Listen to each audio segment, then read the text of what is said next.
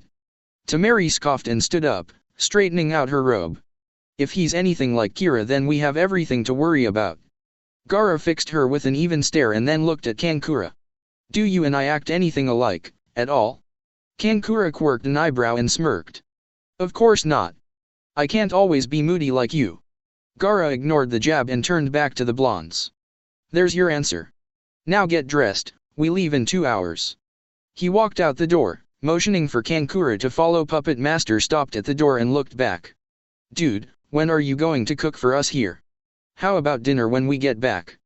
Gaara's gruff voice floated around the corner. "Kankura, let's go." Tamari sighed and picked up their mugs, depositing them in the sink, before walking to their bedroom. "Come on. We might as well get this over with." 5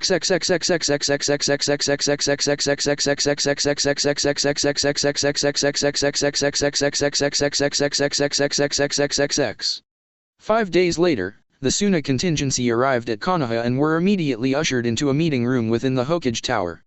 Tsunade and her advisors were there, as well as several key ninja to whatever they were going to plan. The ninja of the two villages milled around, talking to one another, when Temari suddenly winced and buried her face in her hands. Naruto heard Sanzoku growl and asked the two what their problem was. "He's here." Naruto was about to ask whom she meant when he heard a familiar booming voice. "Haki Kira in the place, going too fast, you can't keep pace. My rhymes are slick, they flow so true, who's happy to see the killer bee come through?" The doors were flung open and there stood Haki Kira, with a group of embarrassed-looking people behind him. 3 in particular looked ashamed while one particularly huge man reached out and grabbed the Jinhuriki by the shoulder, growling at him in a deep voice. "Kira, I would advise you to keep your voice down while here." The hand was shrugged off and Kira looked around the room, quickly locating his 2 favorite people of Suna, besides Kari. "Naruto. Temari. Throrug. My name is Sanzoku, you fruitcake." A loud clap came from the front and everyone turned to see the 3 cages standing behind a table. Tsunade bid them all sit and leaned against the table, her palms flat on the surface. "We're here to discuss Akatsuki and a possible alliance between our 3 villages against them. With us today are ninja of Konoha, Suna, and Kyumo, as well as the cage of all 3 villages. I call this summit to order. Now then, I, Senju Tsunade, Hokage of Konohagakure, would like to welcome our allies to this summit. We are here to formulate a plan to rid ourselves of the menace of the Akatsuki. I'd like to ask the other cage to stand and give a bit of information about their greatest assets, so that we can better formulate a plan." The Raikage, a giant man who was as tall as Tsunade when he was sitting down, folded his arms and spoke in a booming voice. "I believe it would be best for our host to go first. Let us know what cards you hold."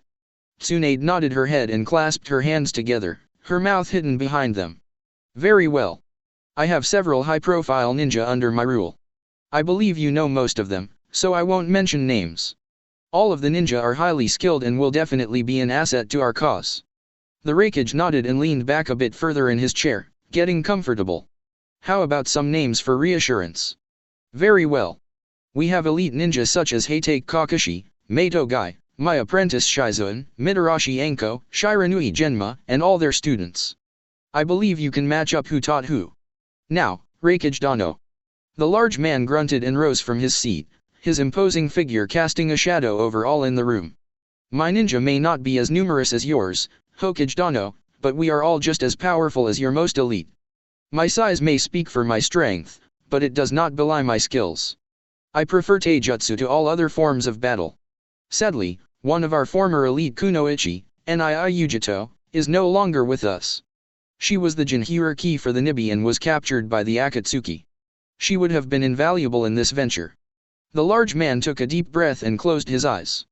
He knew what would happen as soon as he opened his mouth. "My brother. Haki Kira, baby. Recognize." The Raikage sighed and continued his speech. "Is the Jinhuriki for the Hakusabi. He can communicate with his demon and has a somewhat amicable rapport with it. Beyond what his demon can do for him, he is the most accomplished swordsman that Kyumogakure has ever seen. His students, also some of the best swordsmen to come out of Kyumo, are Karui, Amwa, and Samui. Trust me when I say that their skill speaks better than any words." Murmurs were heard throughout the room as the named ninja stood and bowed to the room, their blades clearly evident upon their backs. The Raikage bade them sit and turned to Gaara. "I believe that it is Kazekage Dano's turn to show his hand."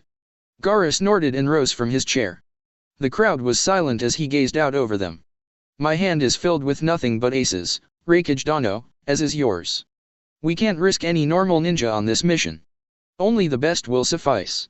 My siblings, Temari and Kankura, and I will be along for the ride. I'm quite sure all of you know what we are capable of. Our former sensei, Baki, is adept with wind. And then there is my friend, Uzumaki Naruto." All of the Kyumo ninja turned their heads to better see the Kyuubi Jinhuriki while the Konoha-nin's faces screwed up at the mention of Uzumaki, like something had left a bad taste in their mouths. Naruto tilted his chin up slightly as he stood with the rest of the Suna ninja. Naruto is the Jinhuriki of the Kyuubi, holder of the Raccoon Tribe contract, and master of an ancient power called the Green. He and Kira are what the Akatsuki want. This plan is risky, but we are all tired of being on the defensive. We need to hit them first for once. We need a plan that is near foolproof. Everyone nodded and murmurs went through the room again as Gaara sat back down. Tsunade took that as a chance to regain the floor. The plan is somewhat simple. We go into a Megakure and draw out the Akatsuki. Naruto and Kira will go in first and hit the city hard. When Akatsuki notice that the two of them are leading an assault, they should come running. It's too dangerous to send those two in first. What if we don't react soon enough? Tsunade turned to look at the wreckage. We'll be right behind them. As soon as they make their first move, we'll move in and begin to dismantle the city. If we can find their hideout and destroy it, all the better. Even if we don't get rid of the Akatsuki this time, we will put a dent in their plans. This is what we want to do. Gaara crossed his arms and sighed. We need to take them down in one fell swoop. Hit and run tactics will not work against ninja strong enough to take down countries by themselves. Tsunade smirked and swept her hand out over the crowd of ninja. Any of these assembled ninja could invade a country. The only thing that would stop them is another elite ninja. That's what our plan should count on. We have enough elites to match up to the Akatsuki. Besides, I doubt Kisame is fully healed from when Naruto poisoned him, if he survived at all. That makes their forces weaker. The Raikage gritted his teeth. What about the ninja of a Megakure? What do we do about them? If they resist, we destroy them. That is what we will do about them. Gaara leaned forward in his chair. So, we are talking about a full-scale decimation of a nation. Tsunade nodded her head. Yes. We can't afford to assume that everyone is innocent that we come across. If they resist, kill them. Our strike must be swift and without mercy. Kira, in a moment of rare seriousness, stood from his seat. The ninja of AIM are devoted to pain fully and with utter loyalty. It's an almost fanatical devotion. To them, he is a god. He beat Salamander Hanzo, someone that even the Sunin could not beat in their prime. These people are not innocent. AIM is like a cult. Tsunade blinked and nodded her head. What do you suggest we do? Same thing you do with any cult. You have to eradicate it if you don't want its members coming back for revenge. Let Naruto and I go in first. We'll get the ball rolling. This plan is insane and there is truly no way to plan for anything. We don't know who will come from where or which Akatsuki will engage us.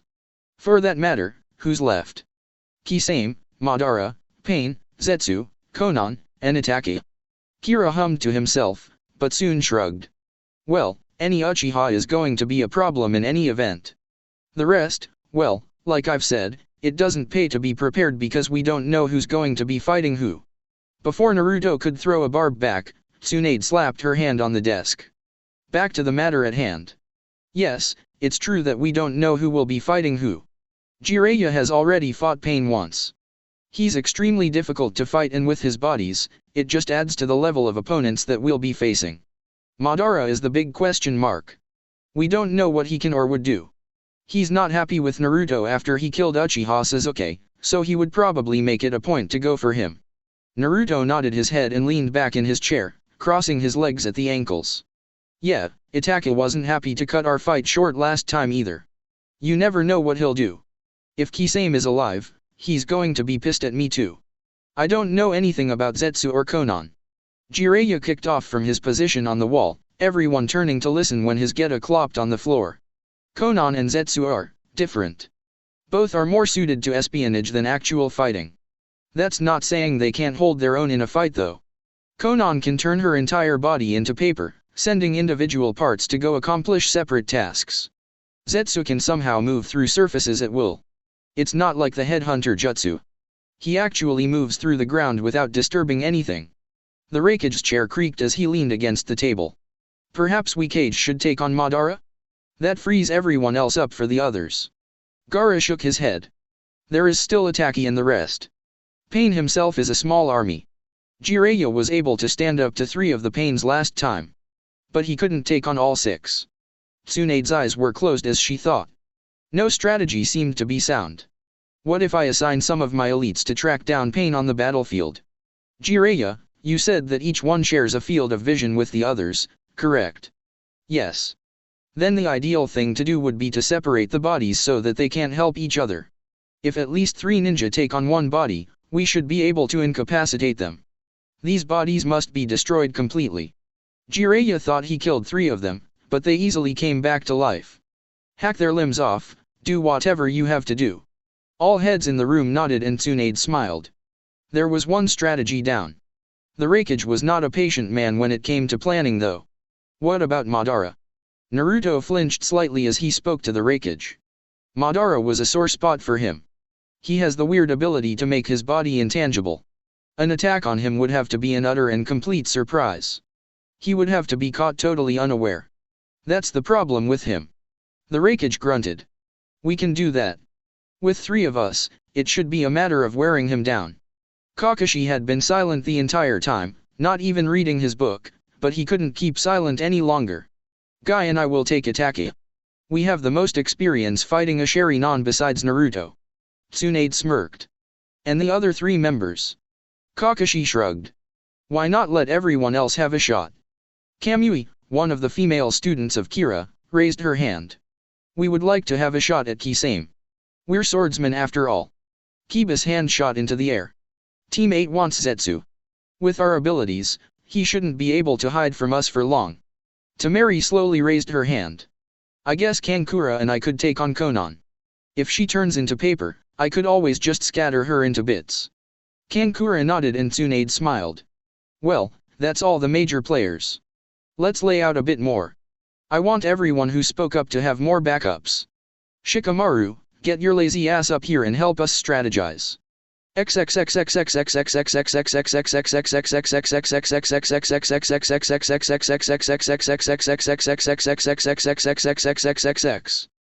week later, 2 figures sat atop a tower in a megakure, looking out over the city. Both were thinking about how this could be their last day on Earth, contemplating over everything that they had wanted to accomplish, but may never happen. Haki Kira and Uzumaki Naruto were gathering their thoughts. Hey, kid. Yeah. You ever wonder what we did in a past life to deserve this? Were we just that bad or were we righteous and the kami decided that we needed to be tested? Naruto sighed and watched as the people below went about their business. I think that we were chosen because the kami has a funny sense of humor. We're all relatives or children of Kage. We're practically royalty in the ninja world. Yet, we're scorned and hated. He turned to Kira and smiled. That makes us stronger people. It makes us better people. I only have to look at the pettiness that I put up with as a child to realize that I'm better than the rest of them. Pain thinks that his childhood was rough.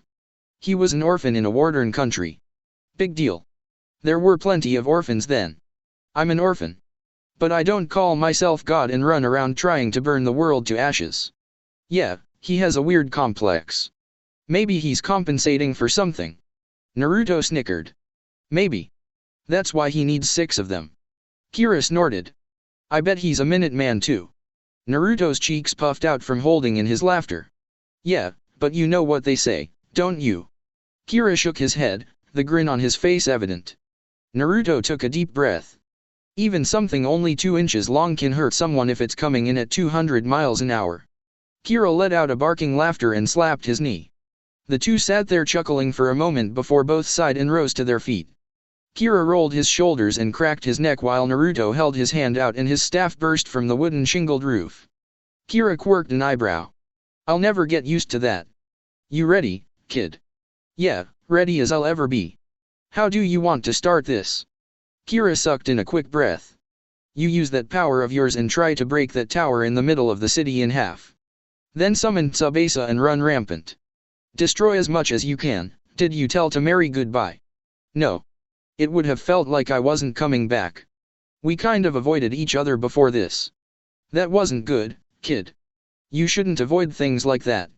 She'll be pissed if you die and vice versa. What about you and Carrie? That's none of your concern. The 2 stared at each other before Naruto spoke. So, what are you going to do to start this off? Kira grinned and turned his head to Naruto, his face already peeling. Me? Well, I'm letting the Hakabi out to play. Good luck, Uzumaki Naruto. If we make it out of this alive I'll sing you a song. How about we just get a drink? Kira nodded and held out his hand, the flesh on his arm already peeling away. Naruto grasped it and the two gave each other a firm shake. Kira let go and backpedaled to the edge of the building. He held his arms out to the side and teetered back and forth. "See you on the flip side, flower boy." With that he fell over the edge. Within moments a large boom sounded and the roar of the Haxabi echoed throughout a megakur. Naruto concentrated on the tower in the middle and it shattered as two large redwoods burst from underneath it, tearing it in half. Without delay he shoved the staff into the ground and ran through the seals for the summoning. He had left Sanzoka with Temari, as he'd be more help to her than to him. A large burst came forth and Naruto was standing on Tsubasa's nose, the building he'd been standing on crushed beneath him. "Naruto, I assume this is important?" "Sure is. We're invading a megakur." Tsubasa nodded his massive head and crossed his eyes so he could better see the boy. "Total destruction then? Whatever you want to do, do it." "Excellent. Well, I'm off to cause mayhem then. Call me if you need help." Naruto shouted his thanks and Tsubasa wandered off into the city, swinging his tail and taking out buildings. Naruto leapt off the rubble he had been standing on and began making his way into the city.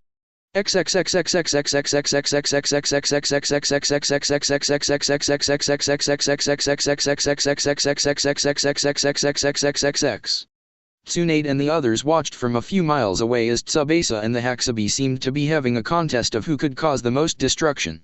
Currently, the Haxabi was winning by swinging its tails in all directions. Tsunade looked at the other cage and nodded her head. "Well, I guess that's the signal. Remember, try not to engage any of the Akatsuki alone. And always keep your comrades in view. To victory! To victory!" And the mass of people ran toward a megakur. Several patrols that were outside the city were wiped out by the advancing troops of 3 major villages. Tsunade and the Raikage drew their fists back as they approached the gates of the village and knocked them down with a mighty blow from each cage. The ninja of the allied villages scattered into groups as they entered the city, each going to seek out the Akatsuki.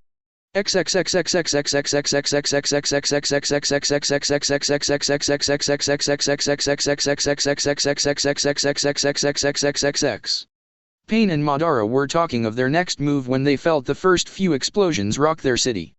Pain looked out the window to see the Haxabi and Tsubasa wreaking havoc. "So, they have finally come. I did not expect the Haxabi to be with them. This just makes everything easier." Madara grabbed Pain's arm before he could leave. "Do not underestimate the Kyuubigen hierarchy. He's more than he seems. Yes, the plant life. I shall take care of him. They are sure to have more than just the two of them. Take care of the other forces first." "As you wish, Madara-sama."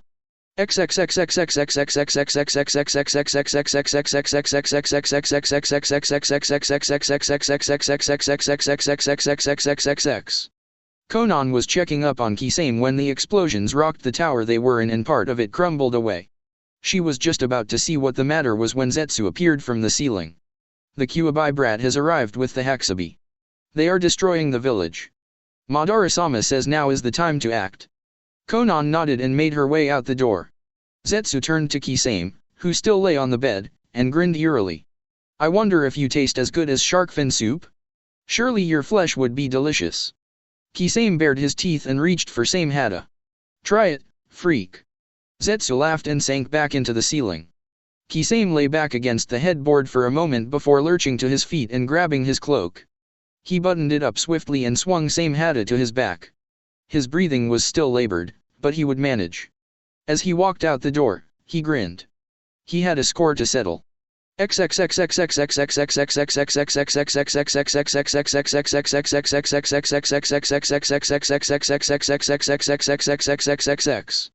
Temari cracked another ninja's skull open with her fan as she made her way down the streets. These people were fanatical, just as Kira had said. They came to battle screaming about serving Pain-sama and how it was an honor to die in his service. She saw a glimpse of Tsubasa's tail as it crushed another building and wondered how Naruto was doing. Out of the corner of her eyes she saw a ninja running at her with a dagger, but she wouldn't be able to turn in time to block. She braced for impact, trying to turn so it wouldn't be lethal, when a large red blur the size of an elephant tackled the ninja and tore his head off. Sanzoku shook himself to get rid of the dust and waddled over to Temari. "Watch your back, damn it. I can't be there all the time. Stupid rat. If I didn't have to watch your back all the time, I could watch my own." "You're welcome, bitch." Tamari blew another ninja away with a gust from her fan and kept walking. Fuck you. I said, you're welcome, bitch. Fuck you. The thanks I get, ungrateful. You two need to be quiet. It's hard to sneak around when you're both that loud. Shut up, Kankura.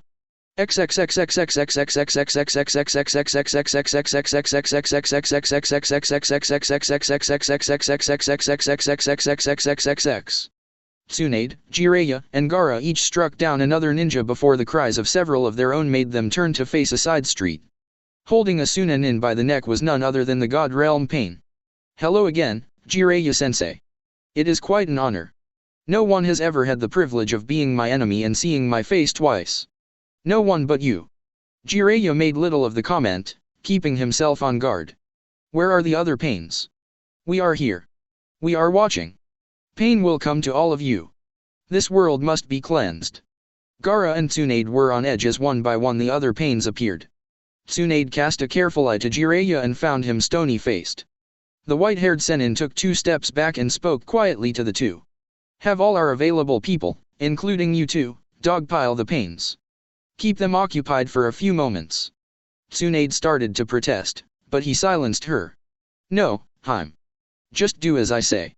Without another word Tsunade, Gaara, and all the available ninja leapt forward and engaged the Pains. Jiraiya stepped back again and closed his eyes. It would be difficult to call forth Ma and Pa with one arm, but he'd manage. They'd all manage.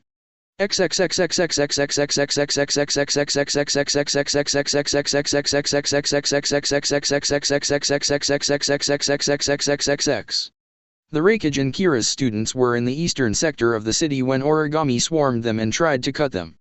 Karui, Samui, and Amwa all drew their swords and began to hack away at the paper swarm. The Raikage grabbed a fistful of the paper and crumpled it in his hand, trying to burn it with lightning chakra. Above them, Konan reformed, some of her paper wings singed. The Raikage was not amused. Akatsuki scum. Come down here.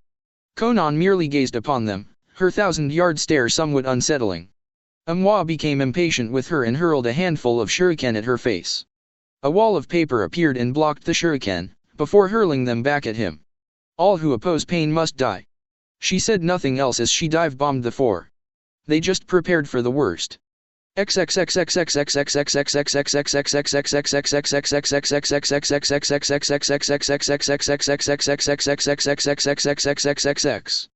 Tamari, Kankura, and Sanzoka crept along a wall close to what they assumed used to be the administration building. Sanzoka was in the front, changed into his normal small size, sniffing out any sign of what could be an Akatsuki.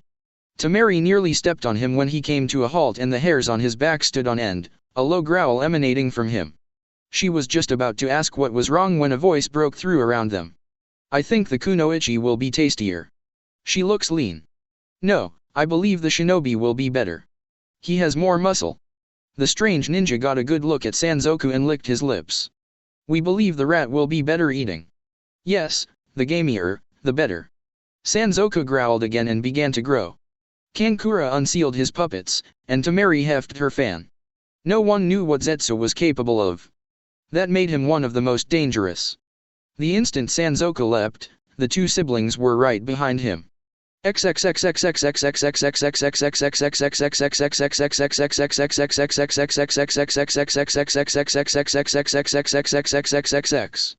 Naruto hit another aim upside the head with his staff, bludgeoning the man to death, and spun to avoid a sword swipe. The man who swung at him backed up and that's when Naruto noticed he was surrounded. The aim ninja all drew their sword or kunao and the ninja who had swung at him attacked again.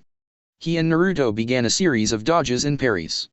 Unbeknownst to the 2 combatants, a different fight was going on. The ring of aim nin surrounding the 2 was soon decimated without their noticing. Naruto and the ninja locked up again and pushed off one another. As the man skidded backwards, his shoulder was suddenly caught in something and a chunk of his body was ripped away. He screamed in agony before he was silenced by the sound of his neck snapping. Naruto looked on, shocked, as Hoshige Kisame dropped the man and pointed Same Hada at him. The giant of a man looked unsteady on his feet and highly irritated. You got a lot of nerve coming here after what you did to me. I want a rematch, punk, when I'm not carrying dead weight. Let's see what those plants can do against someone who's attacking you. Naruto's face was utterly serious as he held the staff in front of him. You won't survive twice, Kisame. It's a miracle that you survived at all. Those plants aren't even supposed to have an antidote to their poison. Kisame grinned and readied himself. Guess I'm just special, brat. You'll find out how special shortly. I don't even care about Akatsuki anymore. As Naruto began to glow green, he grinned. You shouldn't. You were dead the moment you showed up here.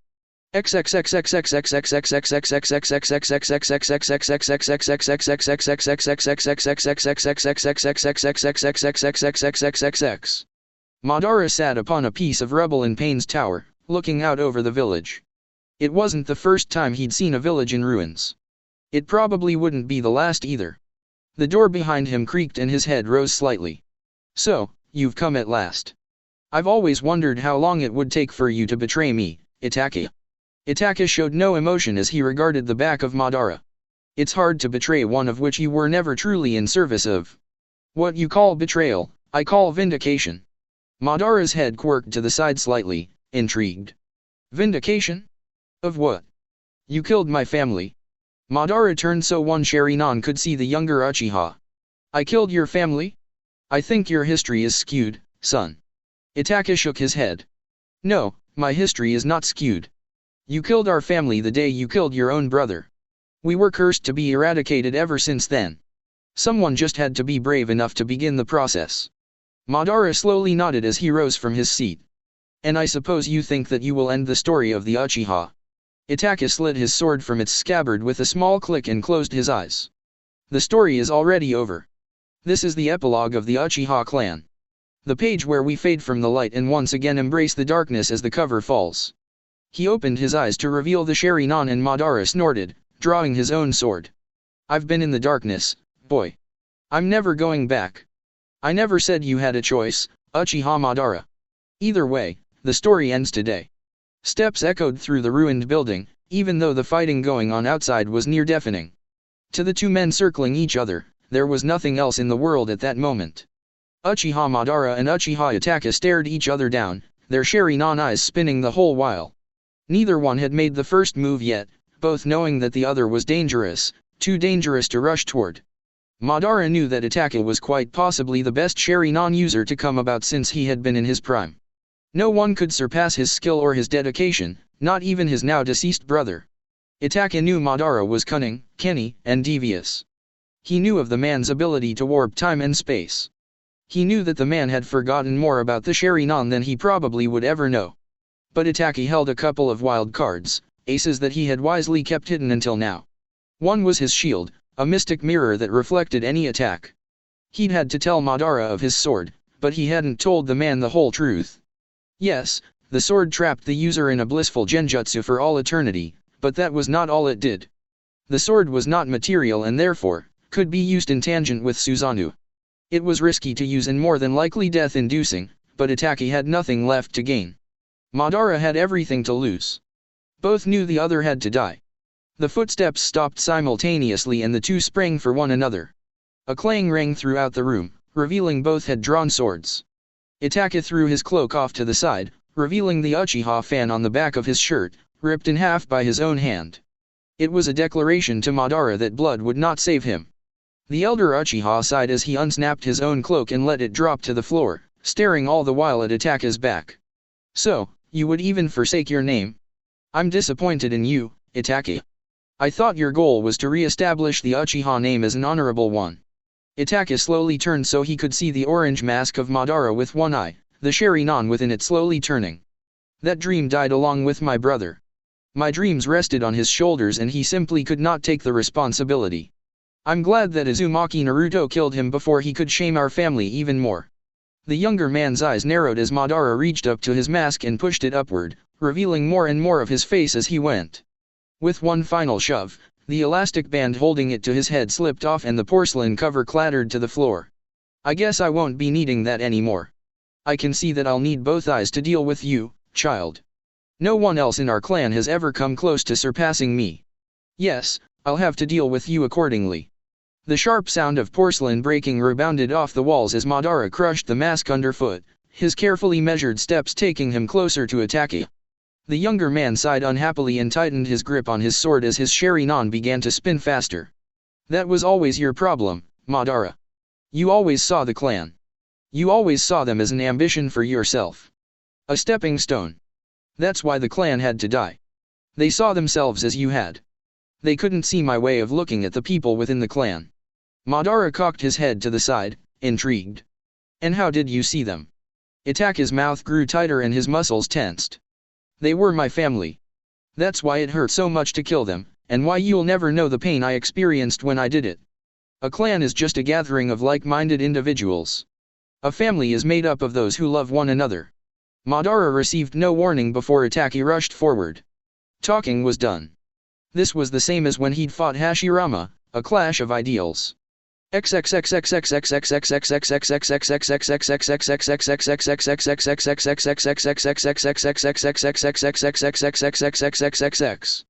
The sand and rocks sprayed everywhere as Naruto dodged another swing of Same Hada. The giant blue-skinned man wielding the massive Zanbeitu yanked it free of the trench it had created and grinned. Not so high and mighty now, are you? I might not be at 100%, but I'm more than enough for you. Naruto skidded to a stop, his left hand slowing his slide with chakra, his right hand still clutching his staff. He'd never actually faced Kisame in battle, but he could see why the man was feared. The poison thorns he had used on the shark-like swordsman had been of the most lethal quality, plants that weren't even supposed to have an antidote. It was a testament to his tenacity that he was even standing and fighting.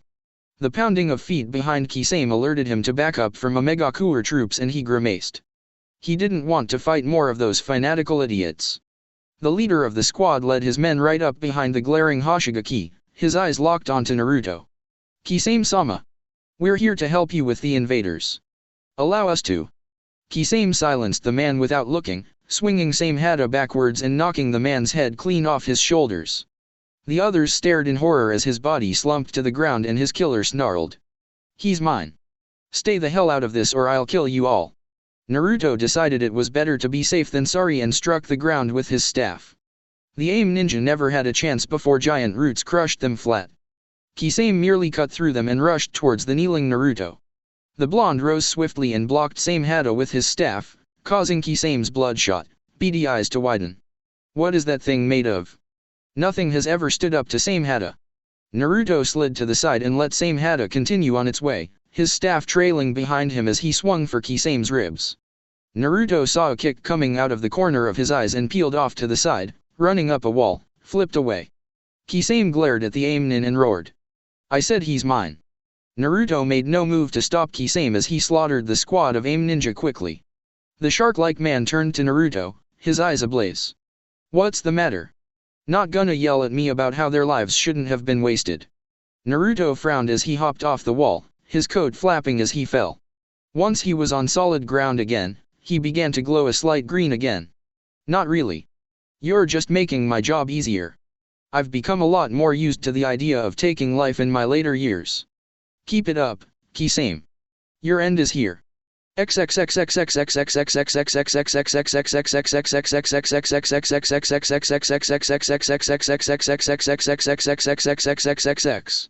This day would mark another milestone in Kankura's life.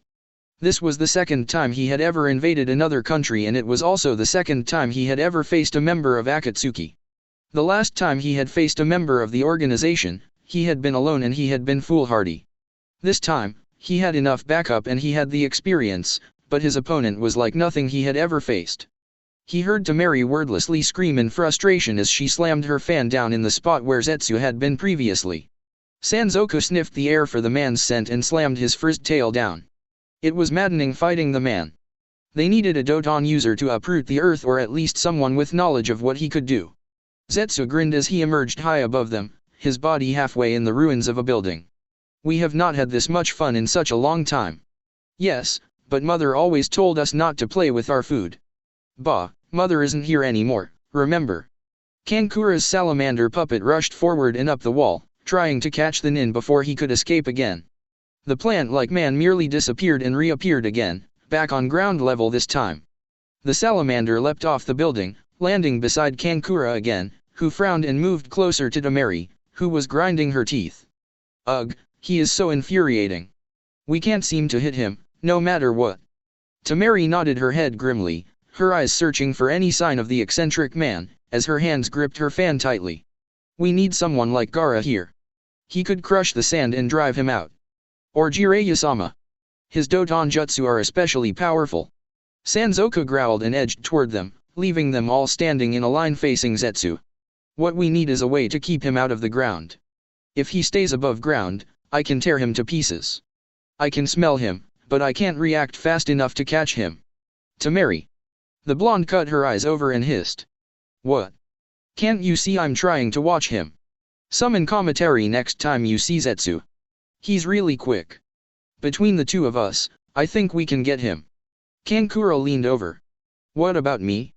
Tamari smirked and hefted her fan. Use your puppets like you should have been doing from the start.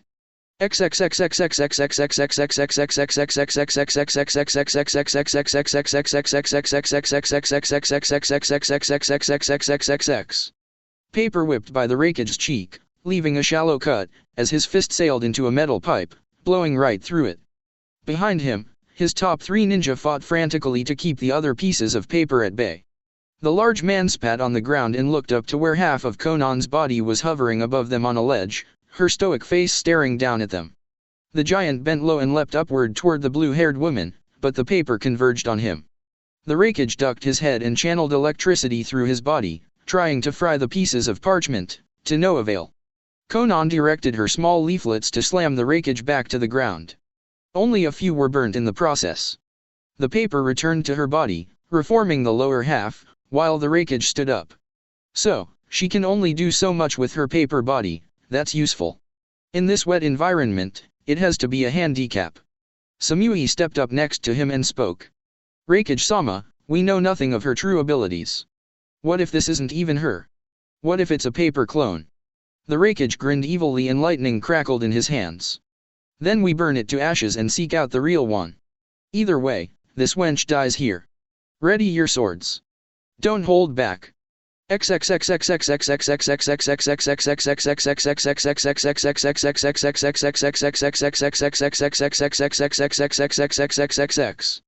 Tsunade had watched in awe as Jiraiya bit his wrists and began to paint his face swiftly with the blood. Before anyone could move, two small toads appeared on his shoulders, arguing back and forth around Jiraiya's head. Damn it, Pa. I had supper all laid out. He could have waited 30 seconds for me to put it away. Ma, Jiraiya-chan doesn't call us unless he's in trouble, and it looks like it's Pain again. The old female toad narrowed her eyes and glared out at God Realm Pain, whose fist was clenching and unclenching. Jiraiya never took his eyes off of his former student as he began to walk forward to join the front line again. I'm sorry for getting you two into this again. I really, truly am. Ma smacked Jiraiya in the head and turned her attention back to Pain. It's nothing, Jiraiya-chan. I'm just angry that supper is going to get cold. Tsunade and the others were stunned. The blonde Hokage had heard from Jiraiya that his form was powerful, but he'd also jokingly said that it was grotesque and that women would hate it. Her eyes roamed over his large bulbous nose to his sunken eyes, from his sharpened teeth to his newly appeared goatee. It was decidedly Jiraiya, and at the same time it was a totally new entity. She could practically feel the power oozing off of him. Sensei, this will be the last time you ever use that form. You escaped God's judgment last time. You shall not do so twice. Jiraiya grinned and stepped forward, ready to lead the charge. Your so-called judgment has cost a lot of innocent people a lot of things, Nagato. My arm, the lives of all the Jinhiriki, the sanity of the people of AIM, you are not what this world needs. The Toad Sennin kicked his Geta off, sending them flying at Pain's head. They were easily knocked aside and the white-haired man bent low. Tsunade finally found enough of her voice to say what was on everyone's minds. Jiraiya, what did you do to yourself? Gaara, Kakashi, and the others nodded and Jiraiya snorted. We don't have time for that, Haim. I'll tell you all about it if we survive. The tall, ponytailed summon Pain was launched into the air by Demon Realm and Jiraiya pointed upward. Tsunade. Sakura. Take care of the summons Pain. The two women set off, just as Summons Realm brought a giant centipede and a multi-headed dog onto the scene. The rest of the group gathered around Jiraiya, letting him take command. The old pervert and the Nidai Sennin all smirked and rushed forward, gunning for God Realm. Take whichever one you can. Be on the lookout for trickery. The Pain's Rinnegan eyes all narrowed and they spoke in unison. Let our justice be done.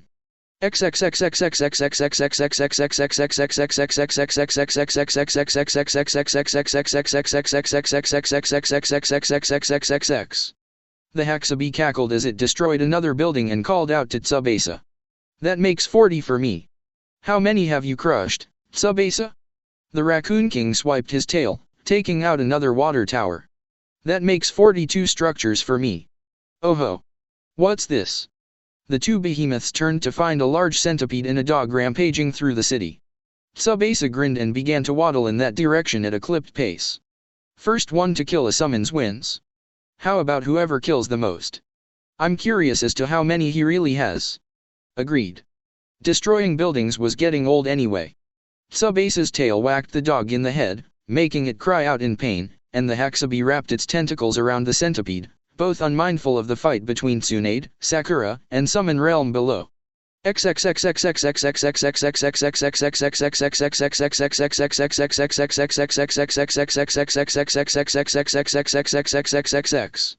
Naruto and Kisame both noticed the summons of Pain and Kisame grinned.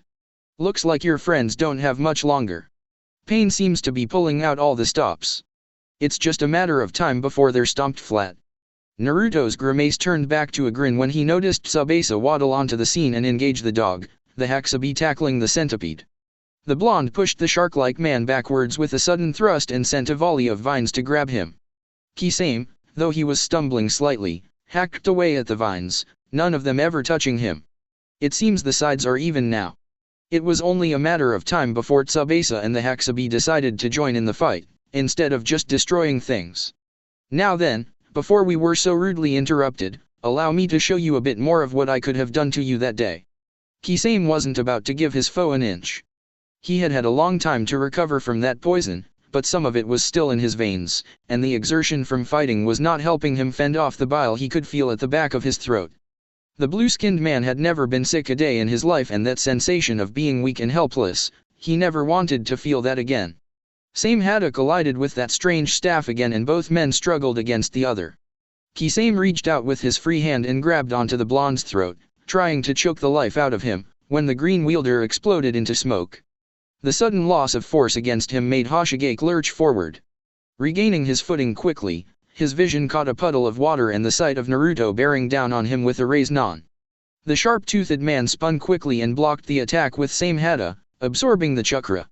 Nice try, kid, but you should have known better. Kisame screamed hoarsely when something suddenly bit into his legs and he looked down to see those familiar black thorns that had given him trouble before, another Naruto directing them with that damnable staff. The blonde who had tried to use raise-non on him disappeared and the former member of the Seven Swordsmen shouted to the heavens. Damn you and your clones. I hate you. Naruto didn't even bother to grin. It was time to finish this one off and rejoin the others. His aura glowed a brighter green and he slammed the staff into the ground once more. Giant trees erupted from the ground, uprooting buildings and piping systems, encircling the two men. A wave of the staff brought forth vines that wove themselves around the trees, pulling them closer together, until no light could be seen between the bark. Kisame stood upright and gritted his teeth as he dragged Same Hada across the deep scratches that Naruto's blade had made, in an effort to bleed out the poison. His beady eyes glanced all around at the arena Naruto had formed for them and a devious plan came to his mind. So, I take it this thing you've made is escape-proof. Naruto nodded, a smirk on his face. Airtight. Another nod. Watertight. Naruto's smirk widened, but quickly disappeared when Kisame cackled loudly. The blue-skinned man couldn't believe his luck. His own smirk made Naruto uneasy. I guess they never shared the details of my fight with Mato-gai with you. This little area will be your watery grave. Naruto watched as Kisame flipped through a few hand signs and water began to spew from his mouth, filling the area as if by magic, for no human body could possibly hold that much within them. He cursed in his mind. Of course, Kisame was an elite for a reason. He was the premier Sutten user alive at the moment. This was not beyond the scope of his power. As the water rose, Naruto used his chakra to stay afloat. It would be much harder to use his green powers with this much water about, or would it? Kisame's evil chuckle echoed across the blue expanse as he began to sink below the surface. Welcome to my world, you little bastard. Let's see how you like being on the receiving end of things that bite. Naruto readied himself for whatever may come, his mind already thinking furiously ahead.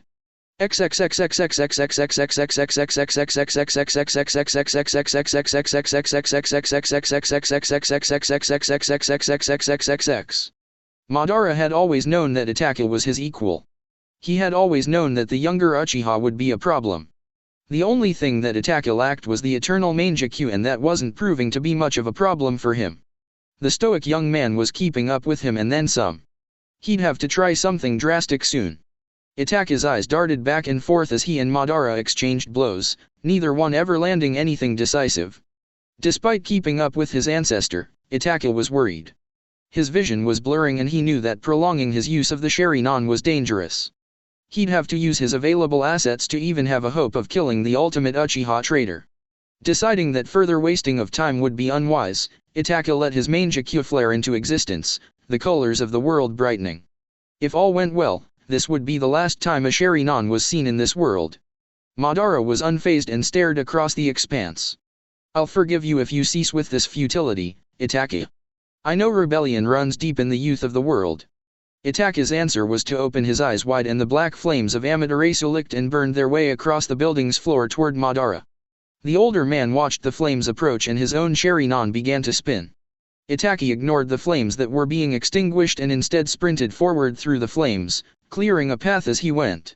His sword dipped down into the dark flame, coating his blade, and he slashed at Madara's chest.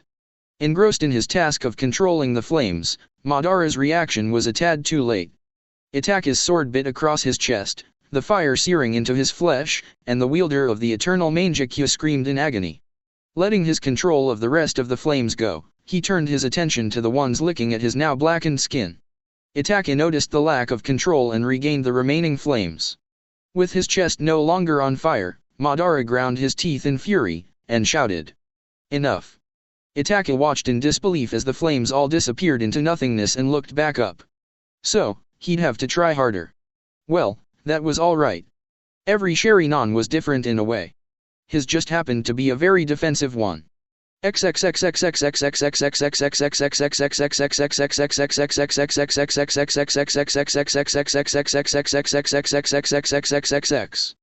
Tsunade watched as the exuberant Tsubasa and Hakubi tackled the summons they had been after and blinked in surprise.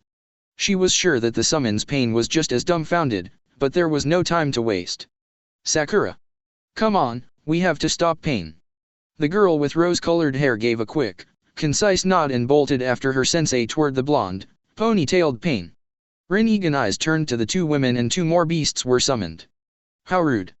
I wasn't finished playing with my partner yet. Hey. Don't take the rhino. That's the one I wanted. Fine, then hurry up. Now, doggy, sit. The Cerberus look-alike dog cried out in pain and crumbled to the ground as Tsubasa slammed all its weight onto its spine, crushing it beneath his weight. Leaving the mutt to mend itself or die, he didn't really care which. The Raccoon King turned his attention to the giant panda that had appeared. With identical snarls, the two leviathans tied up again. The summons Pain scowled and prepared to summon more animals when a fist impacted with his face. The pony-tailed man flew to the right, toward a giant pipe, when a gloved fist slammed into his skull and he was sent flying at high speeds to the ground. Tsunade and Sakura both channeled chakra to their feet and rushed after him. Letting even one Pain have a moment to recuperate was a huge mistake.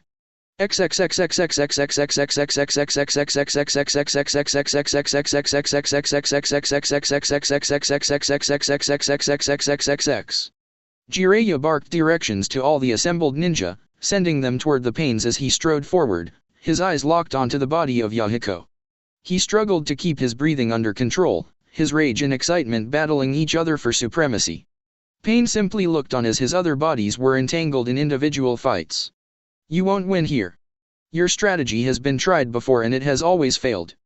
The white-maned Toadsunin stopped walking and chuckled. You're still the same scared little child that I remember. You might be revered as a god by your followers, but you're really a coward, Nagato. Rin-Egan eyes narrowed, the first true sign that Pain was annoyed by anything. Jiraiya smirked and cut a glance to his arm. I don't know what this body's ability is. That puts me at a disadvantage, but I know something about you that you'll deny to your dying day. And that is. Jiraiya's smirk widened into a broad grin, made even more sinister due to his new looks. You're a coward, Nagato. A true coward. You're not even really here. The auburn eyebrows of the Yahiko body flew upward and Fukazaku squirmed a bit. Jiraiya-chan, you're wasting time. I know. But he needs to know that once we're done with these puppets that we're coming for him. He won't be able to hide behind corpses anymore. Pain didn't even bother to move as Jiraiya suddenly sprang forward, his fist drawn back. We shall see, sensei.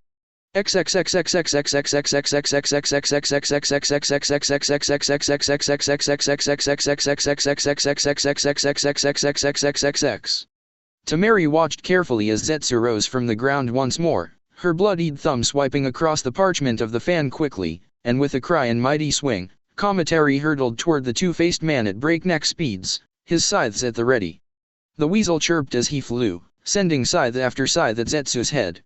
With a speed they hadn't thought he possessed, the man from Kusa disappeared into the ground again, and Kamatari came to a rest on the rubble of all the mortar and metal girders that he had destroyed. Clucking his tongue in annoyance, the vest-wearing summon scampered across the moist ground to stand by his mistress. I missed. Tamari shook her head and clasped her fan closed again. It's nothing. Sanzoku can't catch him either. Kamatari looked up at his much larger furry cohort and snorted. Well, he has been getting fat, just lying around all the time. Sanzoku growled and shook the moisture from his coat. I'll deal with you and your snide comments later, cousin. Right now, I need your help in finding him. Don't aim for his head next time. Send your blades to his knees, make him leave the earth. If he's not touching a solid surface, he's exposed. Tamari spread her fan once more and Kamatari hopped onto the parchment with a squeak, his giant scythe tucked behind his back. His beady eyes narrowed as they waited for Zetsu to poke up again and he prepared to summon more of his deadly sickles. The blonde woman grimaced and spoke in a quiet voice. Kankura, henge your puppets into us and then cloak us with a genjutsu. Keep everything as true to form as possible. Draw him out to the center of that clear spot. Kankura nodded his head and did as he was told, his puppets rushing to the middle and looking around as he hid the original bodies with a clever illusion. The four watched as the puppets began to bicker with one another, twirling to watch all sides. Zetsu leered at the puppets from a high vantage point across the clearing, deciding how to deal with them best. He was getting bored at this point, and hungry.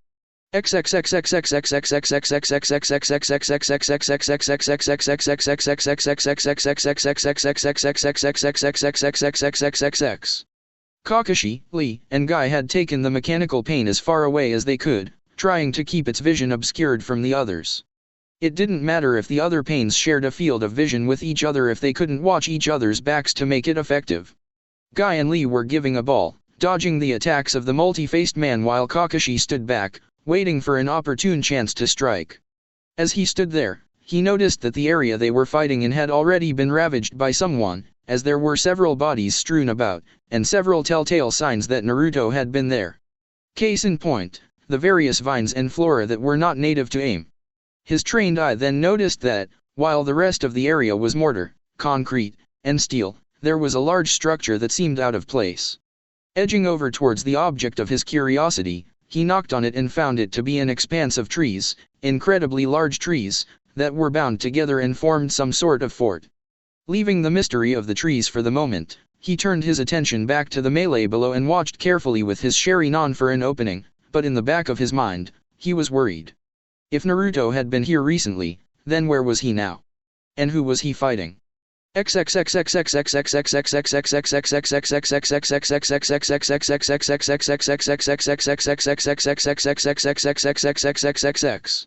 High above the city, in the uppermost room of the tower that Itaki and Madara were battling in, a blue-haired woman pressed against the glass of a window, looking out over the fighting that was taking place. A heavy sigh escaped her lips as she turned away, her fingers trailing down the pane, making a slight squeak. Konan opened her eyes and looked across the room to the other occupant, who sat in a curved, eggshell-shaped chair. My Bunshin will not last long against the Raikage and his followers. Soon, they'll seek out the others and begin to help them. I know. Her normally stoic visage flashed with anger for but a moment, before returning to passiveness. I don't know what is going on with your bodies, but I know that you have never faced a force like this before. Hanzo was getting on in years when you defeated him, however powerful he may have been. I know. Konan knelt down on her knees before the figure and gazed into its eyes. Gray, ringed eyes stared back at her from between a mass of black hair, the traces of madness behind them easily visible. Her pierced lip trembled and she reached out a hand for the man's pale cheek. I'm scared, Nagato. What if we've been traveling the wrong path all along? What if Jiraiya-sensei was right last time? You've been calling yourself a god for so long. The gods will not look kindly on that if you die and have to face them. Rinnegan's eyes twitched back and forth, but he didn't register otherwise that he'd heard her. Konan stood up and went back to the window, looking out over the sprawl once more. A scratchy voice floated to her ears and she closed her eyes. I am pain. I am God. Just as the old stories tell of life on earth being extinguished because of man's wickedness, so shall my wrath be felt. I will cleanse this world and begin a new one, under a new God. Konan didn't answer. She'd heard it all before. That didn't make the sinking feeling in her stomach go away though. Boom. Boom. Boom. Boom. Kakashi looked over his shoulder at the giant trees behind him, unnerved with the incessant pounding coming from within. He could only imagine what was in there that could make that kind of unholy racket and hoped that it didn't have anything to with Naruto. He'd only just recently gotten back in his former student's good graces, he didn't need him dying on him just yet. A hand rocketed past his face, barely missing him, and struck the bark hard, sending a shower of splinters in the copy ninja's direction. He leapt to the side and ran for better cover to wait for his chance to strike. Guy and Lee engaged the pain body again, distracting it from sending more missiles his way. Curious as to what the construct's true purpose was, Kakashi crept back over and looked at where the pain had struck at him. A tiny crack in the structure was bleeding water, and the crack was getting bigger every second. Well, he'd have to figure it out later. The cat part of his nickname was killing him at the moment though. And you know what they say about cats and curiosity.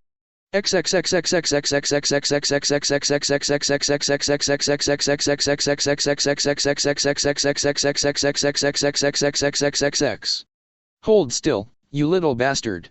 Naruto ground his teeth in frustration as he ran sideways on the trees he had created, a water shark striking the wall just behind him every few feet.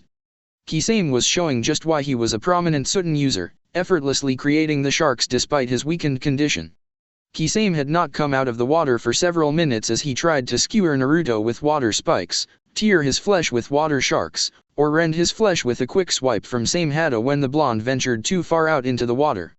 The blonde couldn't even catch a moment to concentrate so he could try his plan, and Kisame knew that. His head was only above water long enough to taunt his opponent before diving under again. Naruto was noticing something that he hoped Kisame wasn't though.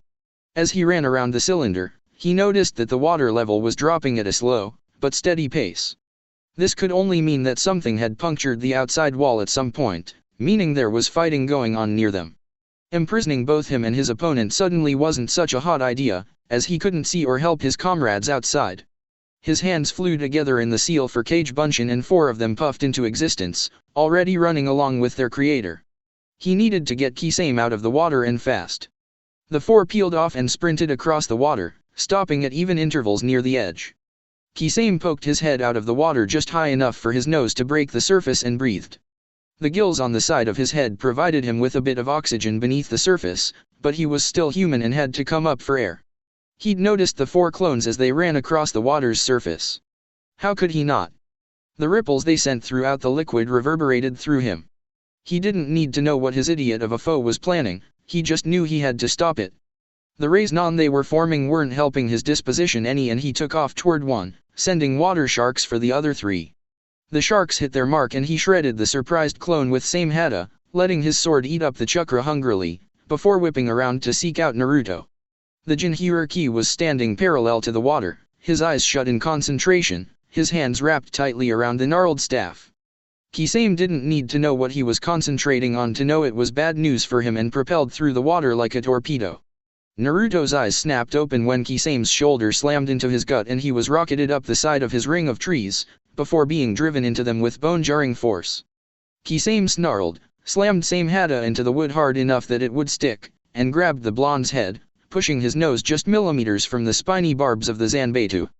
Kisame's gravely voice seemed to echo as he breathed hard, the exertion beginning to take its toll as the poison wound its way through his veins. No more games, Boy. I'm sick of this. You've caused me a lot of pain and that is unacceptable. Now, I'm going to cause you some. First, I'm going to use same hada on your face like a cheese grater. Then, I'm going to cut each limb from your body one by one. I want you to feel what it's like to be pierced by little spikes. Too bad same hada isn't poisonous. Are you quite through? Kisame's head jerked back slightly in surprise before he grinned fearfully. Still trying to act like a big shot, huh?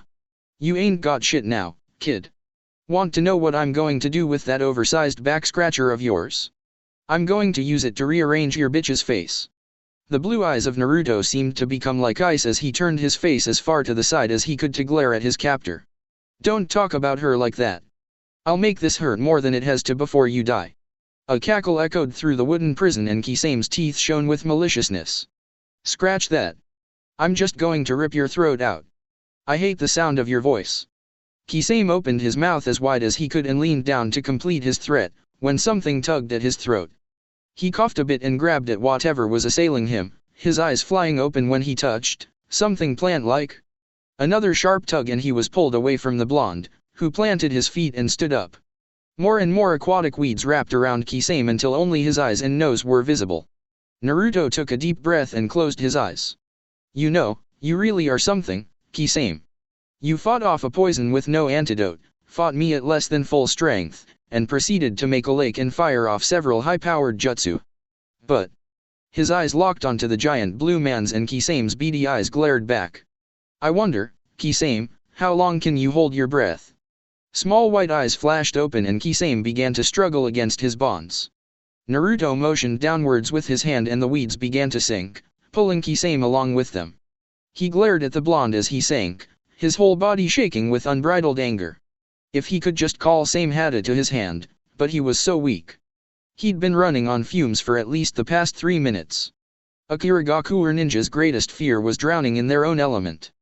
Being masters of water, it was both dreaded and shameful to be taken under and drown, that was the reality that Kisame was now facing. Naruto watched as Kisame sank below the surface, leaving hardly a ripple as the weeds held him firm as they took him down. He felt nothing from this like he had with Sasuke's death. He had fought Kisame and he had won. Kisame had to die, otherwise he'd just heal up and come after him again. He looked down into the crystal clear water and could make out the eyes of the shark man as they radiated hate, defiant to the last. Kisame held his breath for nearly 3 minutes before trying to filter in oxygen through his gills. To his dismay, only a small amount of the much-needed air siphoned into his lungs. Horror sat in when he realized that the mass of weeds was sucking out all of his precious oxygen out of the water to speed its growth.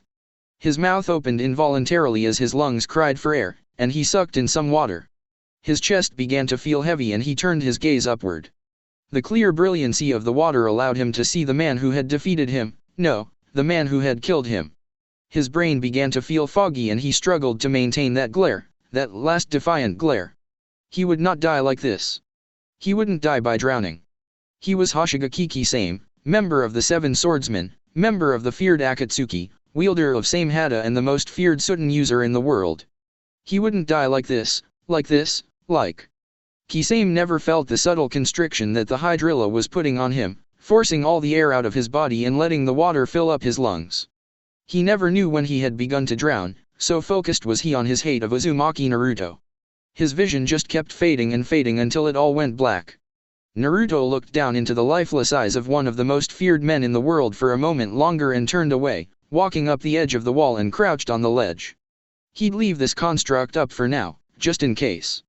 Hunkered down on the ledge, he looked out over the area. There were several disturbances all around, but only one fight he could see. 2 green blurs rushed around one of the bodies of Pain, trying in vain to smash it to smithereens. The blonde smirked and watched for an opening. He had an idea of how to get rid of that particular Pain.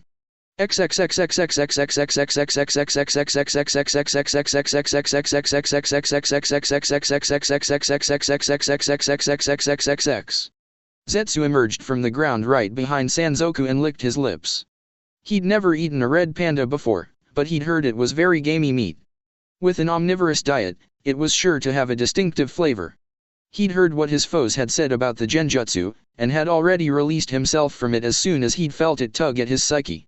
Of course, Dual personalities helped the process a bit. A vicious smile raked across his white and black face and he suppressed the urge to lick his lips. The oversized rat had to die first. It was more dangerous than the other three combined. It was able to smell him, and if those claws or those teeth got a hold of him, it would be his body torn to shreds.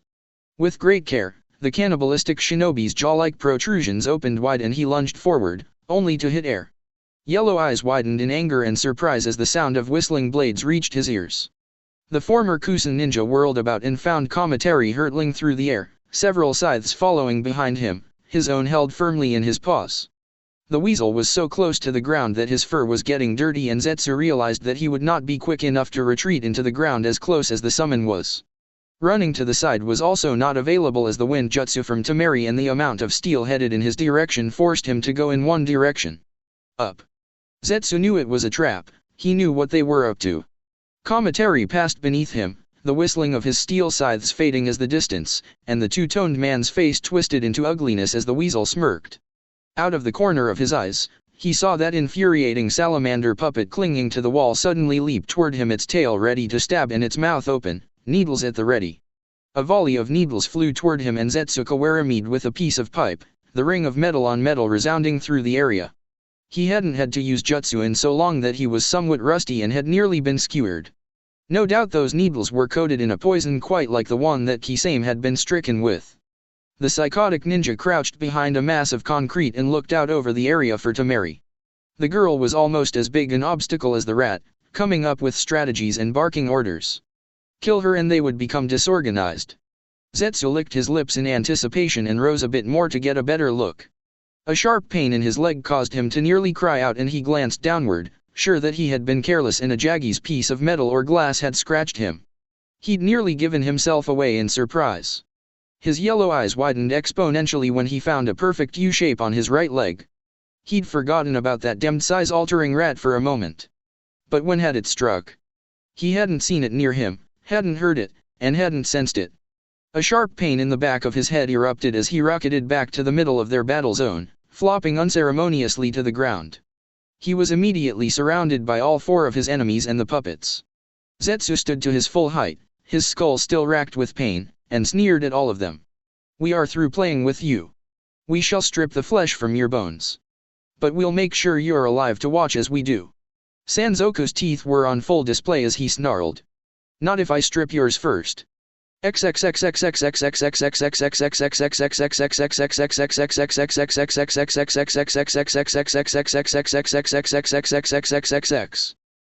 air in Jiraiya's lungs rushed out as he hit the wall and Ma and Pa cried out in surprise. Despite being fused to his shoulders, it was still a jarring blow, and not a very pleasant one. The bored look on God Realm's face wasn't helping the three's disposition at all as it stood with its arms at its sides. "Would a coward stand and face you as such, sensei? Would a coward fight you as such?" Jiraiya sucked in a huge lungle of air and used his good arm to push himself back to his feet. With Senjutsu chakra running through him, the blow hadn't actually hurt, it had just stunned him. A smirk crossed underneath his bulbous nose, the jagged teeth making him look even more fearsome an opponent. "Nagato, you're a coward because you won't face me as a student to his teacher. Yahiko is dead. This is a perversion of time and life that I can't believe you would do. You were such a kind boy." Ma and Pa hunkered down when they felt Jiraiya tense up, and set their jaws when he rushed forward again, his fist cocked back for a mighty blow. The body of Yahiko frowned and blasted its former sensei back again with a Shinra Tensei. Jiraiya slammed into the wall again and was immediately back to his feet, his eyes shadowed by his hair. "I think that's enough research, don't you, elders?" Ma nodded her head and her round eyes blinked. "Yep. More than enough. We know his weakness now. Shhh, Ma. You'll give it away." God Realm tilted its head to the side, curious as to what they meant. He had been careful in all his fights thus far, especially with his primary body, not to give away any secrets. Jiraiya rushed forward again and Pain's eyebrow twitched in annoyance as the man slammed into the invisible barrier again. The barrier dropped as the large, white-maned man rocketed backwards and the count began till the next time he could use the jutsu. Without warning, Pain exploded into the back of his skull and he found himself flying forward, straight into one of the large metal pipes. Jiraiya landed deftly in a crouch, a smug look on his face, as Pain righted himself once more, a look of shock on his normally bored face. 5 seconds, Nagato. That's your secret for this body. Without your shared vision, you can't predict anything behind you. You're vulnerable. Pain stood to his full height and frowned.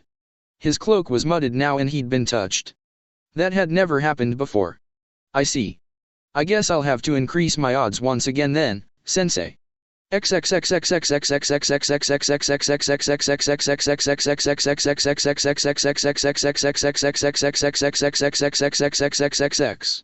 Tsubasa, the Hakubi, Sakura, and Tsunade stared down at the broken remains of the summons and the summon realm Pain. It had been a difficult battle. The Cerberus had kept splitting into smaller dogs and reforming. The panda was impervious to pain. The rhino was thick-skinned. The centipede was just creepy.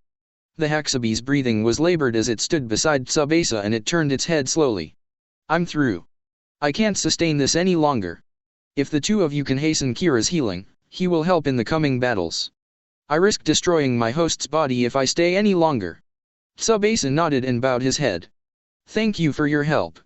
It was most appreciated. Please. I haven't had a chance to cut loose like that in ages. I enjoyed myself immensely. The Hakubi began to shrink in size until it left a battered and smoking Haki Kira.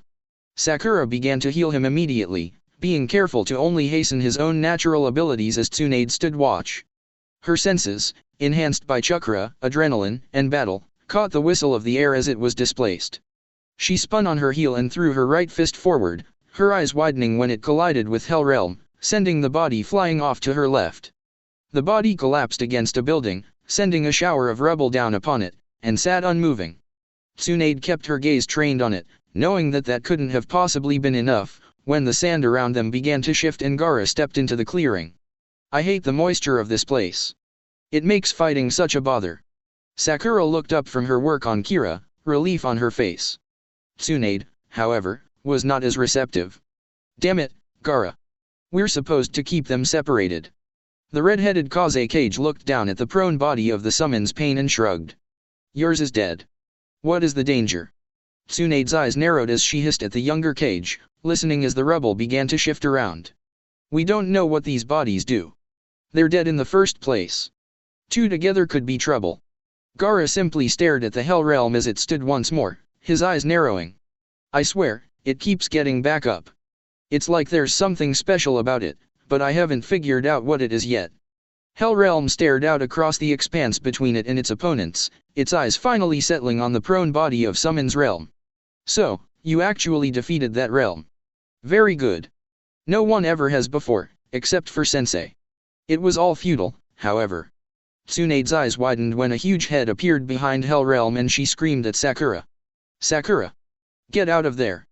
The pink-haired girl's head whipped around just in time to see the huge Inma head and the tendril coming from it. Scooping Kira's body up, she leapt away, just as it grabbed for her. Gaara growled and sent his sand toward Hell Realm, only to have Tsunade stop him. We need to see what it's capable of. We need to know what that head does. Gaara's perpetual frown deepened as his sand swirled around menacingly. I don't want to know what it does. It tried to grab Sakura-san, so it can't be good. Let's just destroy it. The two watched the tendril as it crawled across the body of Summon's Pain and brought it back into the mouth of the Inma head. The head chewed for a bit before spitting out Summon's realm, good as new. Tsunade gawked at the sight and Gaara's teeth ground together. See? I told you waiting was a bad idea. Hell Realm didn't seem to notice their discomfort as it looked over Summon's realm. That was impressive. I won't allow you to destroy my summons again though. The three active shinobi grimaced and prepared themselves for what was sure to be the worst fight of their lives. Pain seemed to have limitless energy, something that they did not possess. The two Pains readied themselves, sure of victory now that their shared vision would help them. No one in the area thought to look up.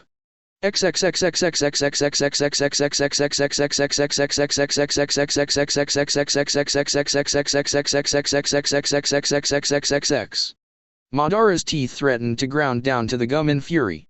Itaka stood before him, enshrouded in the protective armor of Susanoo, the giant form looming menacingly with its shield and mystical sword. This was one form he could never match. His eternal Mangekyou allowed him to forever be youthful, full of vitality, and gave him free use of his Sharingan. It gave him many things, control over Amaterasu, Tsukiyomi, but Susanoo had always been beyond his reach. Itaka stood in the middle of the spectral figure, gazing out over the expanse at his ancestor. He hated this man with all his heart. Madara was the focal point, the sole reason for the decline of the Uchiha clan. Everything that had ever happened could be traced back to his betrayal of family and country. Only one thought crossed the younger Uchiha's mind. Unforgivable. The ghostly warrior that was Susanoo raised its sword above its head and sent it crashing down toward Madara. The elder shinobi rushed away as the weapon crashed down, only to pass through the ground, leaving no trace of damage. The sword rose again and settled on the long-nosed being's shoulder. Madara regained his bearings, his mind racing for some grasp of what he had seen. That the sword was merely an illusion was not feasible. If it was incorporeal, then it had another purpose besides physical damage. Itaka was never one to flaunt his abilities, and therefore, he knew nothing beyond the few battles the boy had had since he had taken him under his wing. This thing that had taken form around him was something he was totally unprepared for. Another swing of the sword, another dodge, and Madara unloaded a huge fire jutsu at the being. The ghostly shield came up before Itaka, and the elder statesman of Akatsuki watched in awe as the fire impacted with the shield, stopping it completely.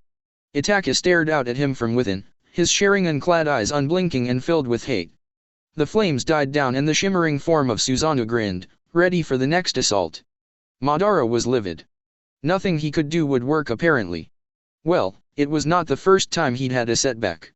Being eternal was as much a boon as it was a curse. He could afford to retreat and plan again. Akatsuki was one of his better ideas, but it was not his only one. The eternal man readied himself for a leap out of the hole behind Itaka. You won't make it. Madara froze in his tracks, his knees already locked for the jump, and spared a glance at Itaka. And why is that? I've come too far to allow an upstart like you to stop me. Itaka merely blinked, his lips hardly moving as he spoke. You won't make it because I already have you. You're within the barrier of Susanoo. Nothing gets in, nothing gets out. Madara slowly stood to his full height and snorted. I think I would know if I was captured, young one. I've avoided all the swings of that sword and your armor still enshrouds you, not me. You're wrong. Madara's eyebrows rose to his hairline as the shimmering form of Susanoo began to form around him. His breathing became erratic as he ground out his question. How? Itaka merely looked up through the destroyed roof as the rain began to fall again. Susanoo is not merely half a body, it is a whole one. Its size simply encompasses whatever it wishes. The breastplate of the armor is the strongest point, so it simply enshrouds its user in its chest. The rest is below ground. Incorporealism is one of the features that best identify it. Now, you're trapped in here with me. There is no escape. Madara's brain raced furiously in a bid to find a way out. Susanoo, however, was an impenetrable barrier. Not even Pain's Shinra Tensei could match it. Seeing physicality was not an available option anymore, he decided to try diplomacy. What now then, Itaka? We're both trapped until you release the jutsu. What do you hope to accomplish? For the first time in years, Uchiha Itaka smiled. Such a sight was enough to make even the normally unflappable Madara quiver. I plan to end the legacy of the Uchiha clan. Today, our clan dies with us. Madara could only wonder what the boy meant. Did he mean to kill himself as well in some misguided form of seppuku? But Susanoo protected all in its shell, what could he do to himself? The spectral form of Susanoo raised its arm above its head and flipped the sword to a reverse grip, the blade now held to stab downward. The sudden realization of what Itaka was planning brought only one word to Madara's mind. No.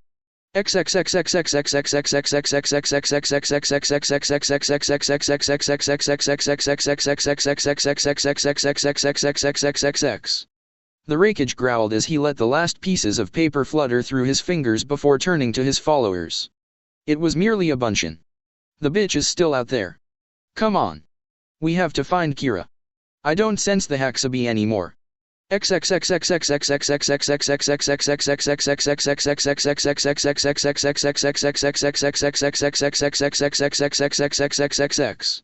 Hell Realm and Summons Realm prepared themselves for battle, Hell Realm taking a step back and Summons Realm taking a step forward, ready to summon more creatures. Tsunade heard the groan of Kira as he awoke, but feared it wouldn't be enough. With their field of vision now multiplied by 2, these pains would be nigh impossible to beat. The figure sitting above leapt from its perch, hurtling down towards the people below it. Its size began to grow and grow as it fell. Before Summon's Pain could slap its hand to the ground, a resounding boom echoed throughout the area and the 4 allied shinobi covered their eyes against the assault of mud and water.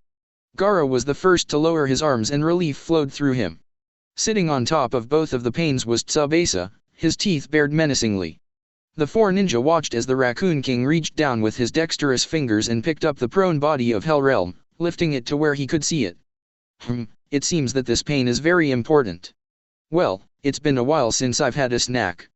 Sakura and Tsunade looked away from the scene as Tsubasa bit into the body of Hell Realm, severing the shoulders and head away from the rest. Whatever chance it had of reforming itself was gone. As the women turned green, Kira and Gaara watched as Tsubasa swirled the meat around in his mouth before grimacing and spitting it onto the ground. Buy. It tastes awful, like rotten meat. The 2 men laughed at the king's misfortune as it ran its hands over its tongue, trying to get the awful taste out of its mouth. Humor could be found, even in the midst of battle.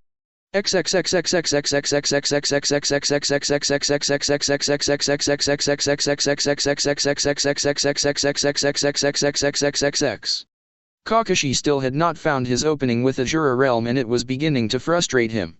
A trained assassin he may be, but he'd never met an opponent as frustrating as this one. Guy and Lee were having trouble as well. Despite their speed, they couldn't land a truly damaging blow on the mechanical man. To make matters worse, that wooden citadel behind them worried him. He didn't know what was going on in there but it couldn't be good. The water was escaping more frequently now. If only they could find a way to neutralize this body. His senses suddenly picked up an incoming energy source and Kakashi looked up in time, just to catch the sight of Naruto hurtling out of the sky and crushing the mechanical pain below him. Metal and flesh flew everywhere as the pain exploded and Naruto stood upright, a grin on his face. You guys looked like you needed some help.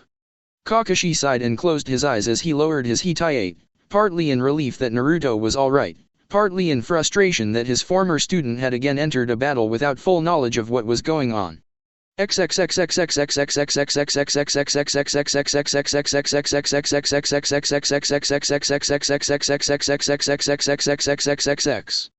Konan gasped when the memories of her Bunshin reached her.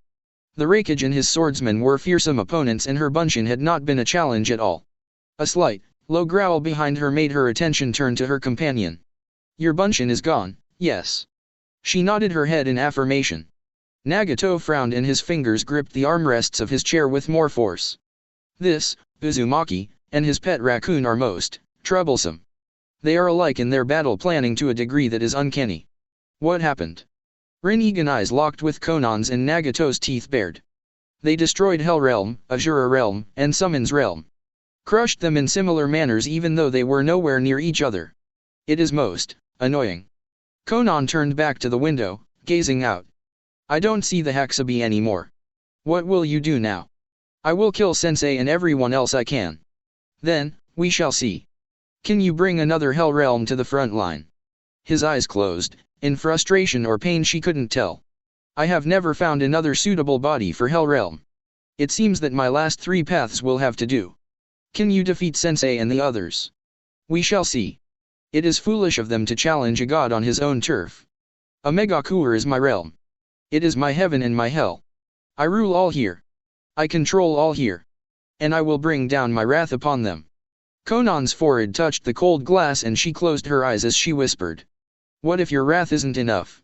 Nagato sank back into his chair, his eyes narrowing. We shall see. Incoming. Jiraiya barely dodged to the side as the Raikage plowed into God Realm Pain, slamming the walking corpse across the muddy ground, and landing heavily, his followers behind him. The Raikage grinned as he came out of his crouch, moving in front of the panting Jiraiya. Looks like you need some help, old man. Don't worry, the swordsmen of Kumo and the world's strongest man are here to save the day. Jiraiya's beady eyes stared up wearily at the cage, not really knowing how to respond. He needed a breather, that was true enough. Perhaps this was fortuitous. If they could keep Pain occupied for a little bit until Ma and Pa could gather more natural energy. He puts up a barrier to repel attacks. After that, you have a 5-second window where he can't use his jutsu anymore. Keep him occupied until I come up with a plan. The giant black man snorted and squared himself off against the now recovered Pain, the swordsmen unhooking their weapons and readying themselves. 5 seconds is all we need. Catch your breath, Jiraiya of the Sunin. We'll handle it from here. Pain let out a long, slow breath as his gray, ringed eyes took in the ninja of Kyumigakuer. You don't interest me. Go away. Samui took a step forward, her sword held at her side. You interest me. I want to know how a dead man can walk. Maybe if I slice you up enough I'll find out how you do it. The gray eyes narrowed and Pain's cloak fluttered slightly. Yahiko will not be destroyed. Umwak worked his left eyebrow upward and rolled his cigarette around his mouth. Who the fuck is Yahiko? I thought your name was Pain. It doesn't matter. Let's go. The 3 swordsmen followed their leader into battle, the stony-faced Pain awaiting them.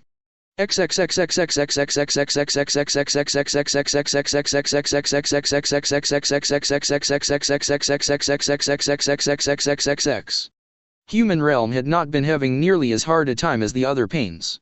His opponents, while skilled, were nowhere near powerful enough to hinder him in any way. Team 10 had been little more than a nuisance, with Shikamaru's planning and shadow manipulation being the main factors of annoyance.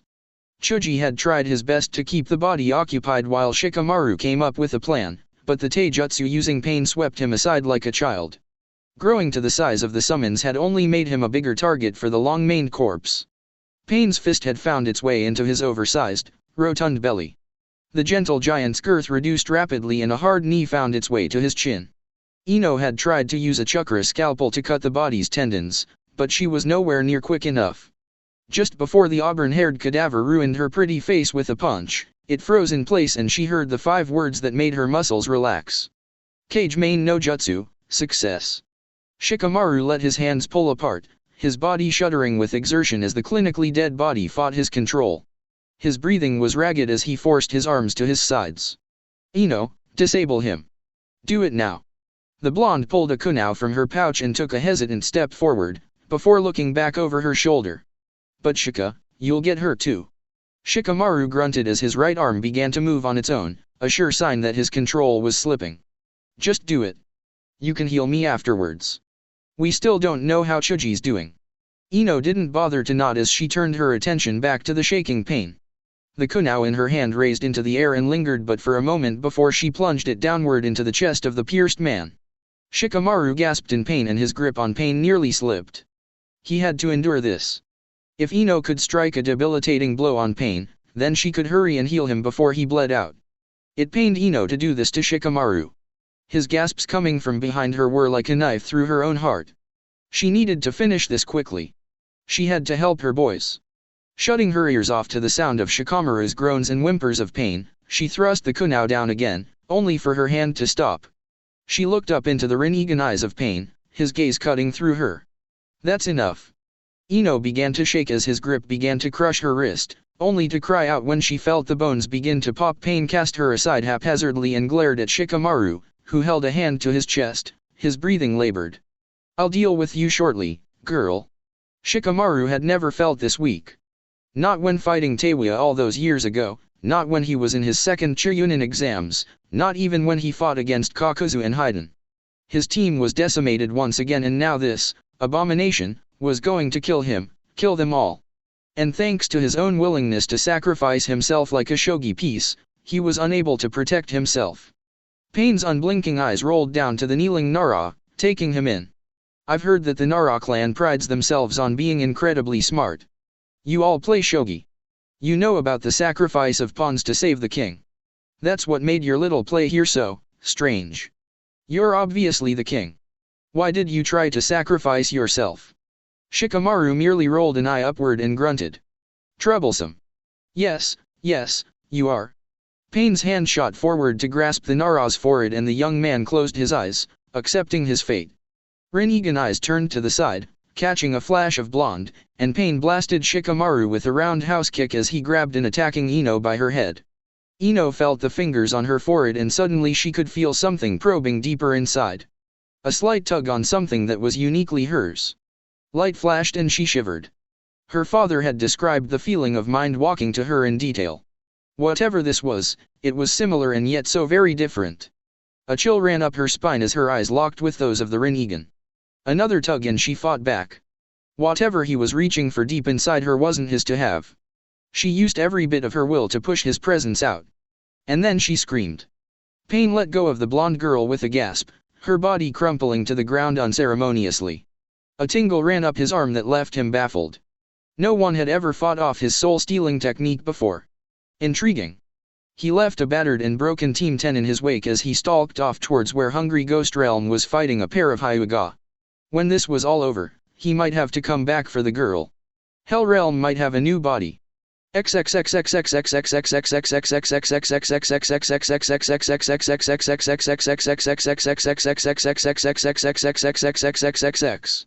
Itaka watched as the spectral sword of Susanoo came hurtling down and gasped when it entered his body, piercing his soul. He heard the cry from Madara as it entered the man as well and closed his eyes, giving himself up to his own illusion. Perhaps an eternity of lies would be kind to him. His world flashed for a moment and then all was silent. Hello, son. We've been waiting for you. Itaka took in his surroundings with wide eyes, not believing what he was seeing. He was seated before his family's dinner table. His father sat opposite him, quietly sipping his tea, while his mother chopped carrots for a stew. Mother? Father? Fugaku sat his teacup down and stared curiously at his son. Yes, Itaka. The younger Uchiha touched the table in front of him gingerly, as if it would fall apart. Fugaku quirked an eyebrow and frowned. What troubles you, son? Itaka looked up from the table, hope in his eyes. Is this real? Are you here? A clunk in front of him brought his attention to a bowl full of steaming stew. A soft hand settled on his shoulder and he gazed up, taking in his mother's smile. Of course we are, Itaka. Eat your stew before it gets cold. Itaka's head nodded absent-mindedly as his hand groped for the spoon. Gingerly he dipped the utensil into the stew and brought it to his mouth. A few quick blows and the spoon was brought to his mouth, where he slurped it, savoring the flavor. Fugaku and Mikoto watched confused as tears ran down their eldest son's cheeks. Itaka turned to them, a smile on his face. It's so good. It's just like I remembered, so good. Brother, why are you crying? Itaka froze in his place, another spoonful of stew halfway to his mouth. His lips quivered as he turned slowly to find a young Sasuke standing behind him, his big round eyes curiously appraising his brother. Itaka sucked in a lungful of air and shook. Sasuke. Itaka pushed himself off of his comfy pillow and crept forward on his hands and knees toward what he was sure was a ghost. His hand rose shakily and he poked a surprised Sasuke in the forehead. His breath caught in his throat when the child cried out in protest and he crushed the little boy against his chest. It's real. It's really real. You're all alive. We're together again. Mikoto smiled at her eldest son's antics and put her hand on Itaka's head. You're going to be late, Itaka. She's on her way over. You'd better go get ready. Itaka's head whipped around to face her. Who's coming? His mother's smile widened as she turned back to her cooking. A knock from the front door echoed throughout the house and Sasuke ran out of the room, shouting that he would answer it. As if you didn't know. Ah, there she is. Itaka turned slowly to the doorway where he heard footsteps and his heart nearly stopped when he gazed up into his lover's face. Her gentle smile warmed his heart and he suddenly didn't care if this was real or not. He stood and crossed the room and, taking her in his arms, kissed her deeply. He wanted nothing more than the family and woman that he loved. This beautiful lie was better than the ugly truth.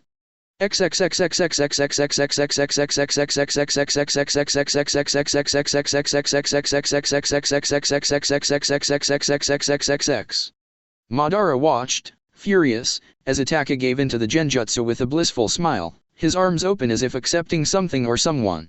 He would not be taken by this illusion. He would not succumb to this farce. Closing his eyes, so as to better concentrate on fighting off this intrusion on his mind, he focused on breathing, knowing that his own body was real. Brother. Madara's eyes wanted to snap open so badly. But he knew if they opened, he would succumb to this hateful illusion. The timbre of the voice was just as he remembered. If he opened his eyes and saw the visage of his brother, then he would not be able to come back. He knew that. It's not really you, Izuna. I know that.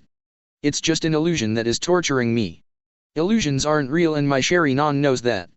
I know that. A tinkling laugh came from behind him and his heart fluttered. Oh, but this delusion was cruel. Now it had begun to imitate her. Husband, why won't you look at me? Madara took in a shuddering, angry breath, his teeth grinding against each other. "You're not her. My wife has been dead for decades. Of course it's me, husband. Here, I'll even prove it." Sherry-non eyes snapped open when a pair of soft arms wrapped around him from behind and a familiar weight pressed into his back. The arms squeezed him in a way that he would never forget as an almost forgotten voice breathed into his ear. "We're here, husband. And we'll never go away. Ever again." Madara heard her words, but his eyes remained locked onto his brother's face. Izuna smiled at his brother and nodded his head. "Yes, brother, we're real. Now stop being foolish and hold your wife. She's missed you." Madara sucked in a lungful of air and spun around, his arms encircling his wife's waist as he crushed his lips to hers. This was his test if this was real. Her taste, the feel of her rose-petal soft lips, her smell, it was all uniquely hers. This had to be real. Why, then, did it feel so wrong? Why did it feel like it wasn't there? His wife happily returned the kiss, melding her body against his as Izuna laughed joyously. "See, brother? It's as real can be. Our Sherry-non can't be fooled by illusions." Madara nodded his head as he cradled his wife against him. Yes, he had been foolish. But he still felt like a fool. Izuna laughed some more as he clapped his brother on the shoulder. "Why, the only way to fool the Sherry-non is with another Sherry-non. And if you've been fooled, then there's no way to check it. You'd need to check it with another Sherry-non." Madara nodded his head, happy with that explanation until something clicked. He was ecstatic to see his family again, but something nagged at his mind. His family wasn't under a genjutsu. Their own Sherry-non would have caught it. Perhaps it was only him. There were no other Sherry-non in existence and he wouldn't take his family's eyes. No, there was another, an eye that possessed an ability unknown even to him. "Hey, take Kakashi." The background of the scene darkened as Madara pushed his wife away. Tears poured down her face as Izuna caught her. "Husband, why do you push me away? Surely you're not leaving again." Madara shook his head, his brain now fuzzy as his psyche fought against the power of Susanoo. Things began to fade in and out as reality and genjutsu pushed against one another, one overlapping the other, confusing him even more. He had to be sure. His wife hung off his right side, pleading with him to stop as his brother tried to reason with him. As reality and illusory perception began to blend into a cocktail of confustication, Madara's muddled mind kept grasping onto one thing. One of these had to be real, either his family or the muck and rubble before him, and only one man could help him now. "Hey, take Kakashi and that single Sherry-non eye."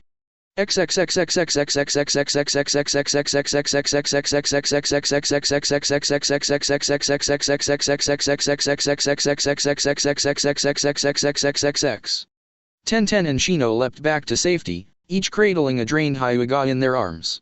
Niji and Hinata had put up quite a fight with Hungry Ghost Realm, but their Jyukin relied on chakra to be effective and the fat man just absorbed their blows like a sponge.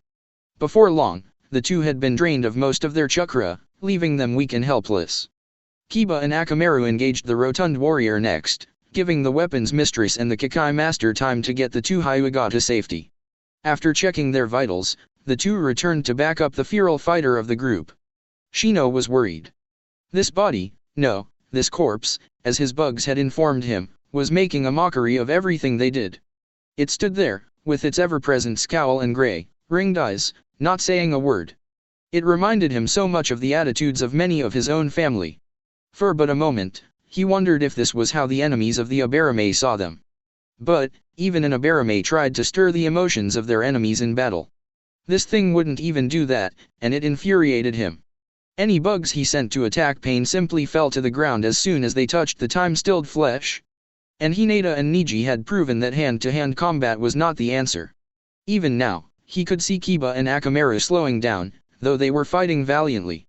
Nothing seemed to touch him. His eyes shifted when he saw Tenten preparing herself out of the corner of his eyes. She would have to take point against this foe. A Kekai floated to Akamaru's shoulder and warned him of what was to come. A bark signaled Kiba and the two began to turn the Pain so it couldn't see what was happening. The duo began to lead the Pain away from Tenten and into position.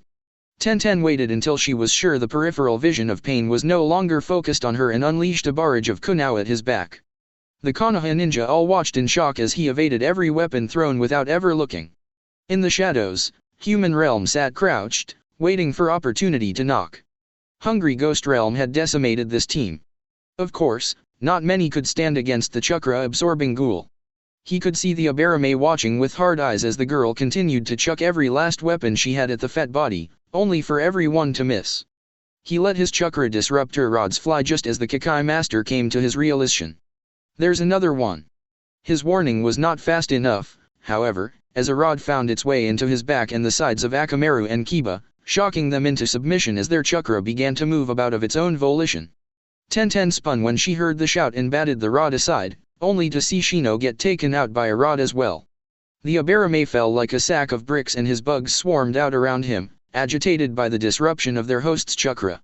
Human Realm stepped out of the shadows and strode purposefully towards Tenten, who moved to the side and stood before Hinata and Niji, her sword at the ready. The pony-tailed body cocked its head to the side, as if perplexed. Why do you stand there as if you can harm me? Do you not know I'm a god? I can end your existence in a heartbeat. Tenten gripped her sword tighter and narrowed her eyes as she watched the fat pain step beside the other. You're not my god. And you never will be. She barely got her sword up to block the rod that Human Realm thrust at her, only to gasp as Hungry Ghost Realm slid one into her side. She stumbled backwards and fell on the ground, helpless as she watched the two stalk toward Niji and Hinata and slam more of the rods into their bodies. Hot tears ran down her face as she watched the blood seep from the wounds. She was confused though, as to why he didn't kill any of them. Pain saw the look of confusion on her face and stared down at her before nailing her hands to the stone behind her with another rod. I'm leaving you alive as a bargaining chip. I haven't killed anyone yet of your generation. I need you alive for the time being so that the Kyuabijin hierarchy will know that I am God. I hold your lives in my hands. With but a whim, I can kill you all at once. Such is the power and wrath of God. Tenten could only look on at the destruction the man had caused, her entire team, all her friends, powerless.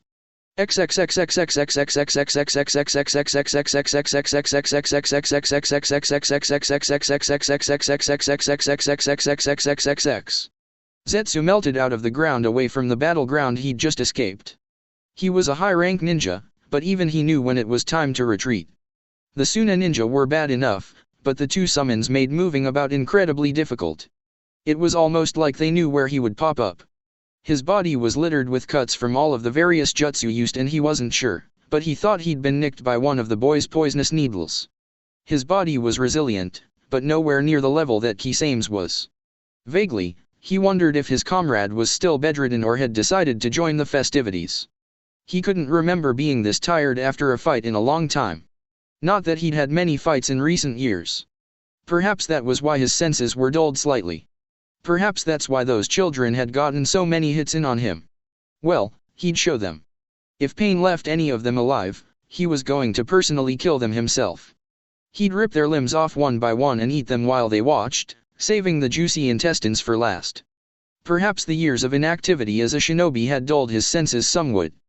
But he was still the best infiltrator and spy around. That's why it was so astounding to him when his trained ears didn't hear the familiar whistling nor his trained senses feel it when his left arm suddenly fell from its socket. He looked down in surprise as his blood flowed freely from where his arm had been. He was surprised that the pain had not registered yet.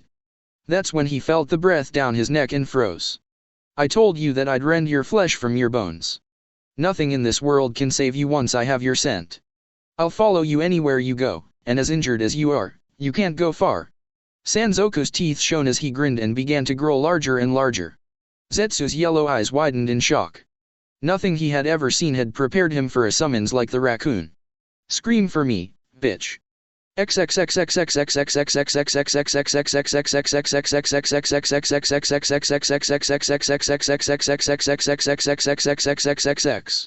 Off in the distance, Tamari and Kankura heard the screams and yowls of both Zetsu and Sanzoku. The siblings shared a look and then took off for where they sensed the most chakra, leaving behind the horrid squeals of a dying cannibal and the broken remains of Kankura's blank ant.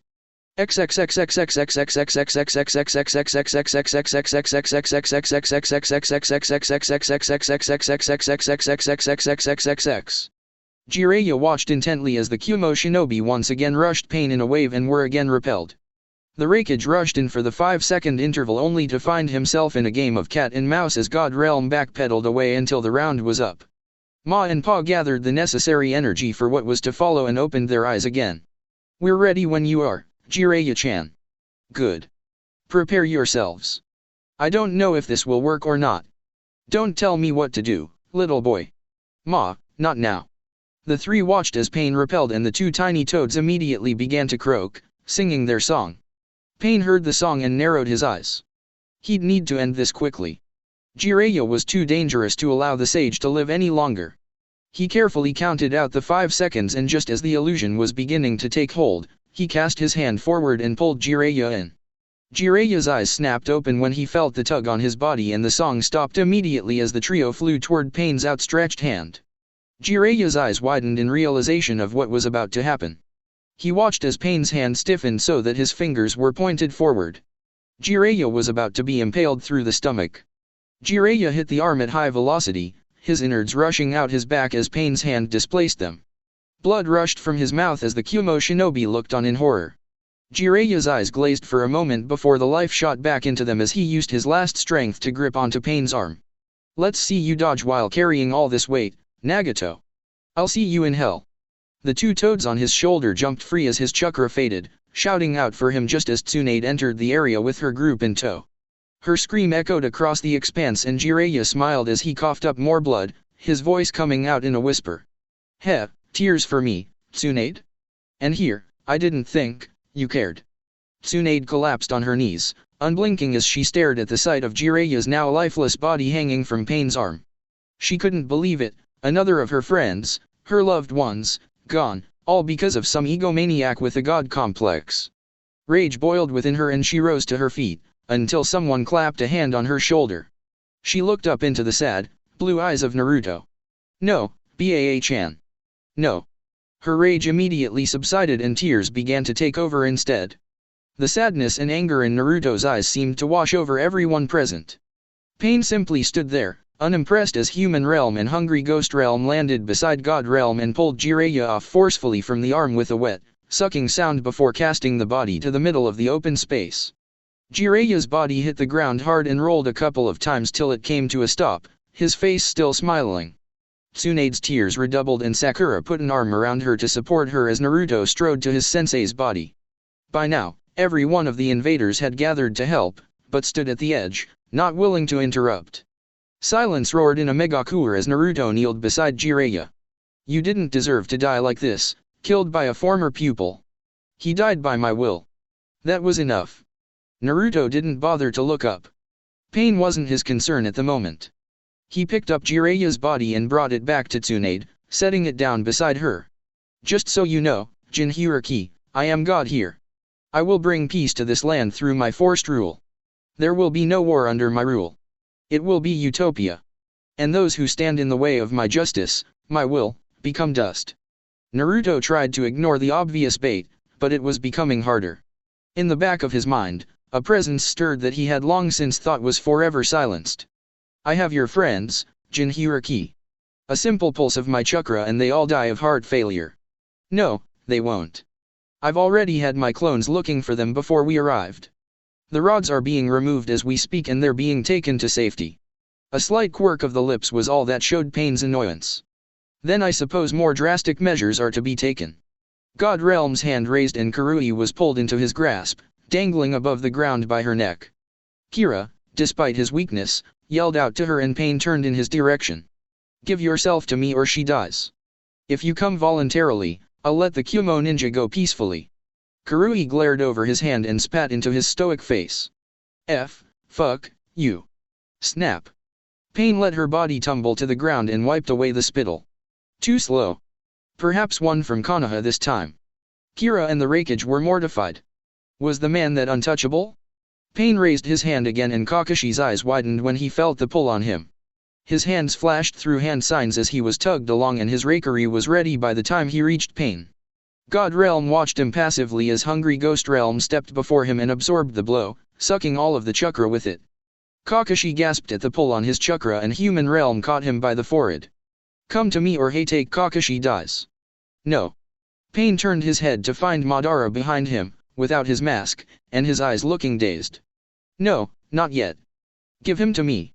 Yes, brother, I know that. But I have to be sure. No, I can't simply do that. Madara, are you alright? Tobi's not sure if Madara's alright. Give us Kakashi. His eye will tell Tobi if we're alright. Human Realm handed Kakashi over and Madara grabbed him by both arms and slammed him to the ground. Yes, wife. I'll be very careful. Pain, hold him. I can't have him moving while brother is trying to distract me. The fat Pain held Kakashi down while Madara knelt beside the man. All the shinobi watched as Madara plucked his left eye out without a cry of pain. No, brother, it's not the same as when I did it to you. See? I still have my wonderful eye. This is just to see if this is an illusion. Kakashi could only watch in horror as the fingers descended towards his Sharingan. Madara had almost reached his socket when a huge vine erupted from the ground, smashed the Uchiha in the chest and sent him flying. The Pain holding Kakashi barely avoided the swipe and leapt back to safety, leaving the vine to hover protectively over Kakashi. Naruto's green aura had returned and his voice was ragged as he raised his staff. No. You can't have his eye. But Tobi needs that eye. Madara must know what's real. The black fire of Amaterasu roared from where Madara had been thrown and latched upon the vine, burning it to a crisp. Madara was upon Kakashi in a heartbeat, straddling him, and thrust his fingers into the copy ninja's socket, pulling out the bloody Sharingan. Kakashi cried out in agony, but could do nothing as Madara stared down at him. Yes, brother, I agree. This man did steal our precious eye. And you know what they say, an eye for an eye. Blood hit Kakashi's mask as he gurgled, a kunai sticking out of his chest. Madara giggled as he stood up and put the eye in his own socket, hissing as it took hold. He blinked and then began to moan. No, no, no, no, no, no, no, no. I can still see both. It's not fair. Why can't I tell if you're real? I want to know which is real. For Naruto, time stopped in that moment. His heartbeat slowed, his motor functions shut down, and the green aura pulsed wildly.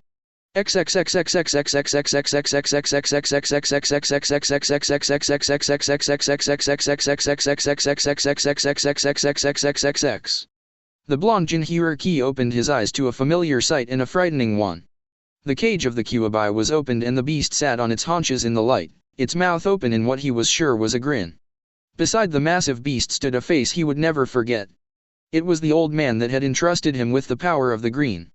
Ancient eyes gazed upon him and a small smile lifted a white beard. Well, it seems it's time. Naruto shook his head, unsure of what the old man meant. Time? For what? To make your choice. The prophecy concerning you is nigh. Here, you will either bring the world to a new level of happiness and prosperity, or destroy it. The old man silenced the growling of the Kyuubi with a single hand and continued. Make no mistake, boy, this is monumental. You were never supposed to have a say in the matter. You were never supposed to go to Suna. You were never supposed to attain my power. You were never supposed to meet the raccoons. This situation should never have been, and because of that, you get a choice in what happens next. But why? Wizened eyebrows lifted and eyes turned into a happy U-shape. Because, Uzumaki Naruto, you fought fate and destiny, and won. You made your own path, but you still have to choose. My power, or the Kyuubi no Yakuza. Choose my power, boy. I'll lay waste to your enemies, I'll slay them for you. I'll destroy everyone who has ever hurt you. All for you. You won't hurt anymore. There will be no more pain. Naruto listened to the honeyed words that poured off the beast's tongue and nodded before turning to the old man. What's your argument? A single eye opened and a dry chuckle rang throughout the room. You're going to die. What? You're going to die, one way or the other. You can either be a savior or you can be a demon. One or the other. But I can give you something that the Kyuubi can't before you go. What's that? I'll let you say goodbye to Temari before you die. Naruto turned from the Kyuubi, eliciting a snarl, and was about to comply when the old man raised his hand. Make no mistake, Uzumaki. This is a mere courtesy. You will not have long. And there is a price for accepting my power. You will become the embodiment of the green, just as you would become the embodiment of the Kyuubi. I will finally pass on, just as you will one day pass on that power to another worthy person. But it will be millennia before your mantle can be passed. Do you accept? Naruto thought for a moment before nodding. Yes. So long as I can say goodbye. A long slow sigh escaped the old man's lips and he turned to the beast. Back to your cage, fox. Our time in this plane is ended.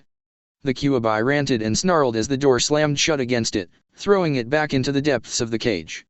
Naruto watched as he began to fade out, a green aura encompassing him again. I'll let you see here right before you pass on. No sooner, no later. Good fortune, Uzumaki Naruto. And goodbye.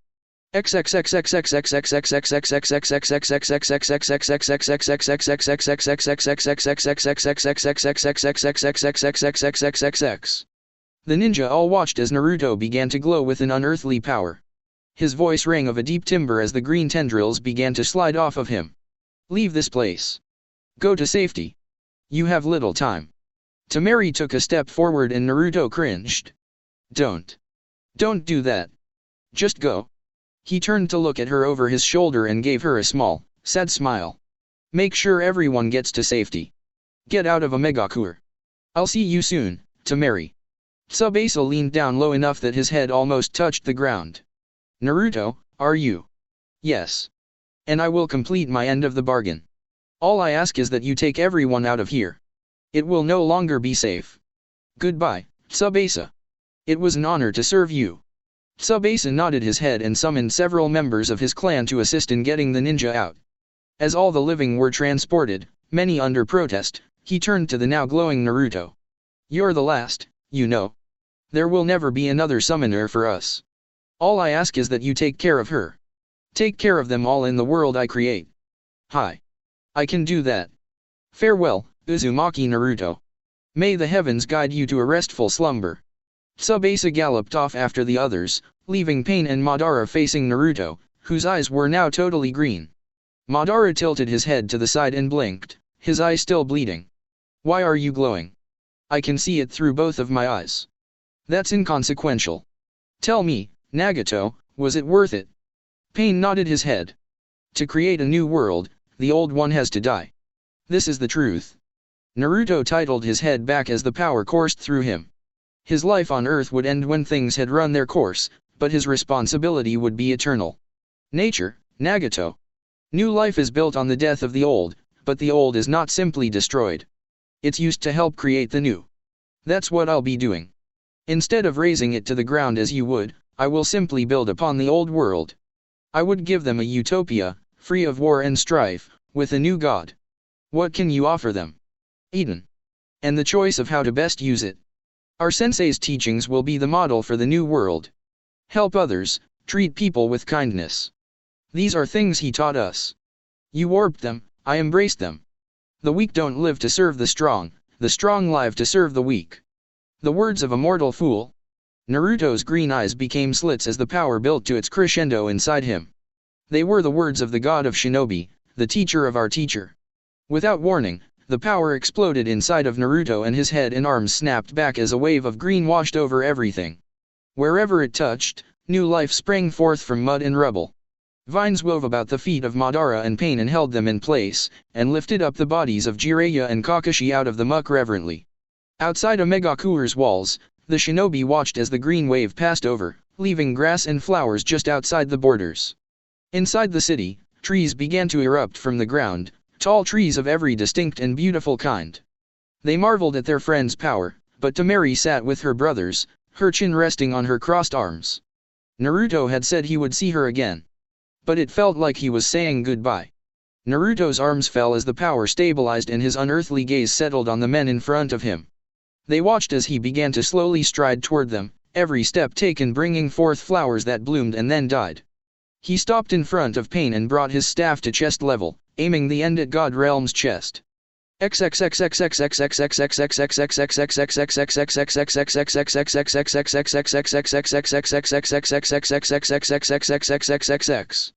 Nagato grunted in frustration as he tried to force his realms to move. He would not be taken by this insignificant little insect. He was Pain. He was a god. No mortal could stand up to the power of a god. He didn't see Konan turn from the glass, so caught up in his struggles. He didn't see her hold out her hand. He didn't see her ever-present paper flower reform into a kunao. His Rinnegan eyes could see many things, but they couldn't predict betrayal. Nagato only saw her step in front of his chair and looked up to tell her to go away. He froze when he saw the tears in her eyes. I'm sorry. This is for Yahiko. Nagato's eyes crossed to look at the paper blade lodged in his forehead and he gurgled a bit in surprise. He'd never been hurt since his eyes had changed. This sensation of floating, what was it? Was this death? But gods can't die, they're immortal. The last thing he saw with his many visions was a weeping Konan leaving through the shattered window and the scowling face of Uzumaki Naruto as his staff thrust into Yahiko's chest. His last thought was that he didn't know which broke his heart more.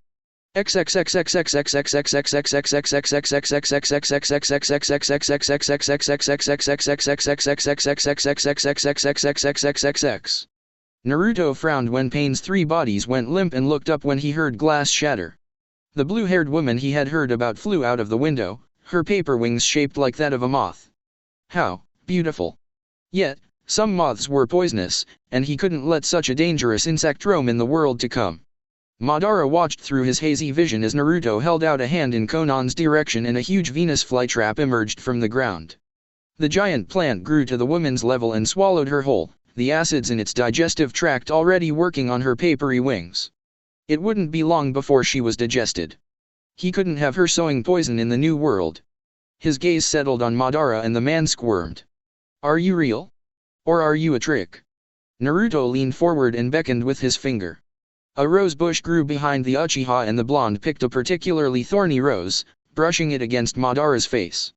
The man hissed in pain and Naruto spoke. Tell me what you see and I'll tell you if it's real. I see my family, my wife, and my brother. I see the Kyuabijin hierarchy glowing with an ethereal power that is green. I see a Megakure overrun by flora.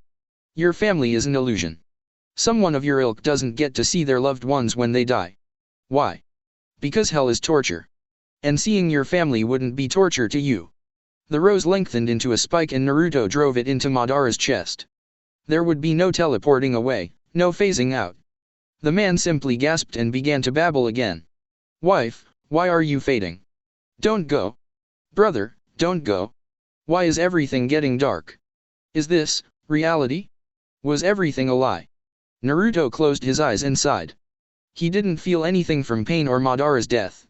He didn't feel anything from Konan's. Perhaps that was the curse of being the embodiment of the green. Just like nature, you were neutral to everything? No, he wouldn't be like that. Deciding it was time to give in, he gave himself over to the power and heard a voice in the back of his mind. You have little time. Make it count.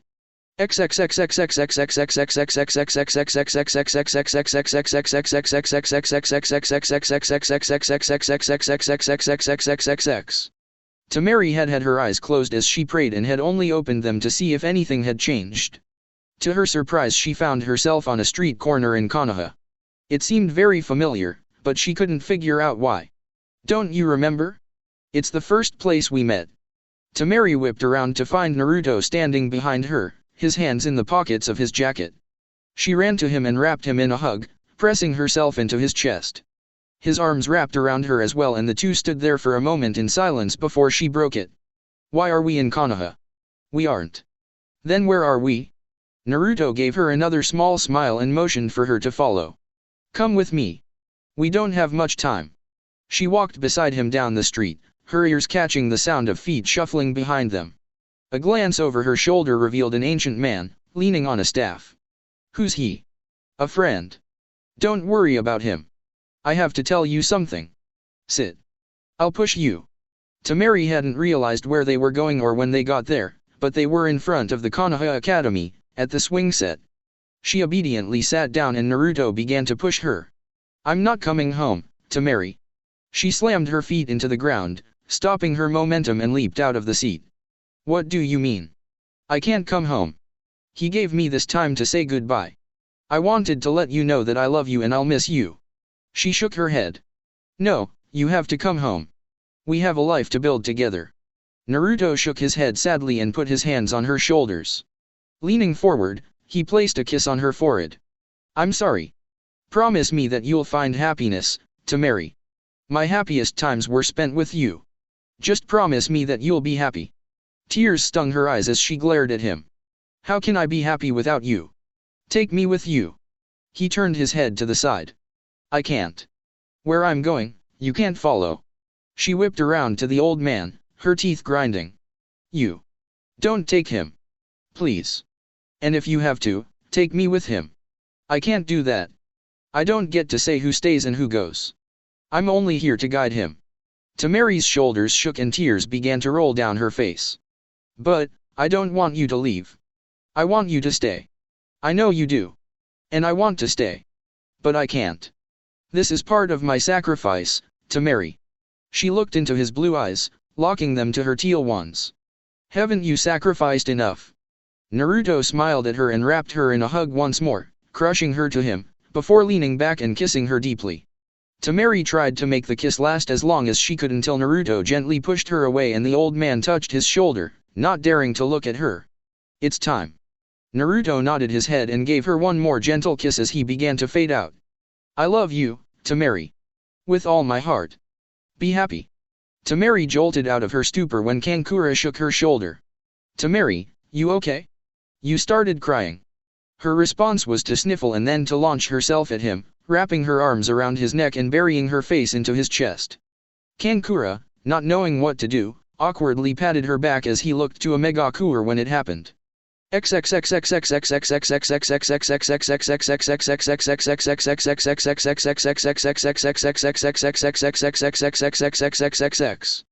Naruto never really opened his eyes the way Tamari did. He simply let the power overtake him and pushed it outward, bending it to his will. He would give this world an Eden and a guideline to live by. He would bring peace to this world by taking it back to its roots. After all, if there is plenty, then there is no reason for war. And if the strong protect, then there are no weak. The green's new embodiment pushed its power to the limits and a Megakure exploded into life and color. The green aura rushed out from the center of the elemental nations and into every nook and cranny. The invading shinobi gasped as grass and glowers grew under their feet and fruit trees erupted from the ground beside them.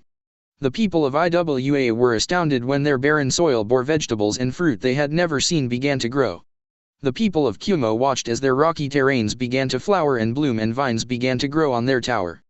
The people of Kiri watched as their soil, always too wet for most things to grow, began to become overbearing with bounty. The people of Konoha, a land that had always been rich, watched as the forest surrounding them became bigger and more expansive.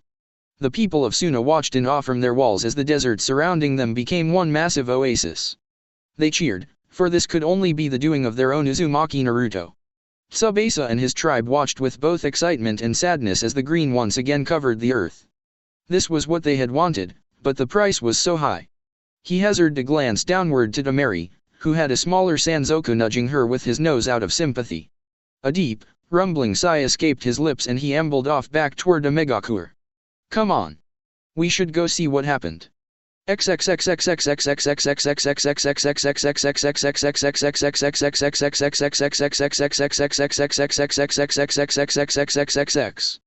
Color was everywhere as they walked through what used to be a great maze of pipes and water. Colors of every shade and hue popped up around them, surrounding them, and bombarding their perceptions with a fusillade of flora. The group followed along behind Tsubasa, but two in particular trailed behind, knowing already what they would find. I'll miss him. Please, don't say that. I'll stay with you if you want me to. I'd appreciate that, thank you. The various plants around them seemed to spread apart, leading them to where they needed to go. Tsubasa gasped when he came upon the site they had departed from and bowed his head. Everyone stepped around him to see what the matter was and gasped. Most started crying. Upon 3 seats made of vines, sat the bodies of Naruto, Jiraiya, and Kakashi. One by one, they all came forward to see them. Tamari wouldn't go and neither would Tsunade. It was too horrible for either of them. Shikamaru limped to stand before Naruto, whose chin rested on his chest as if he were asleep and squinted his eyes. There's writing above each of their seats.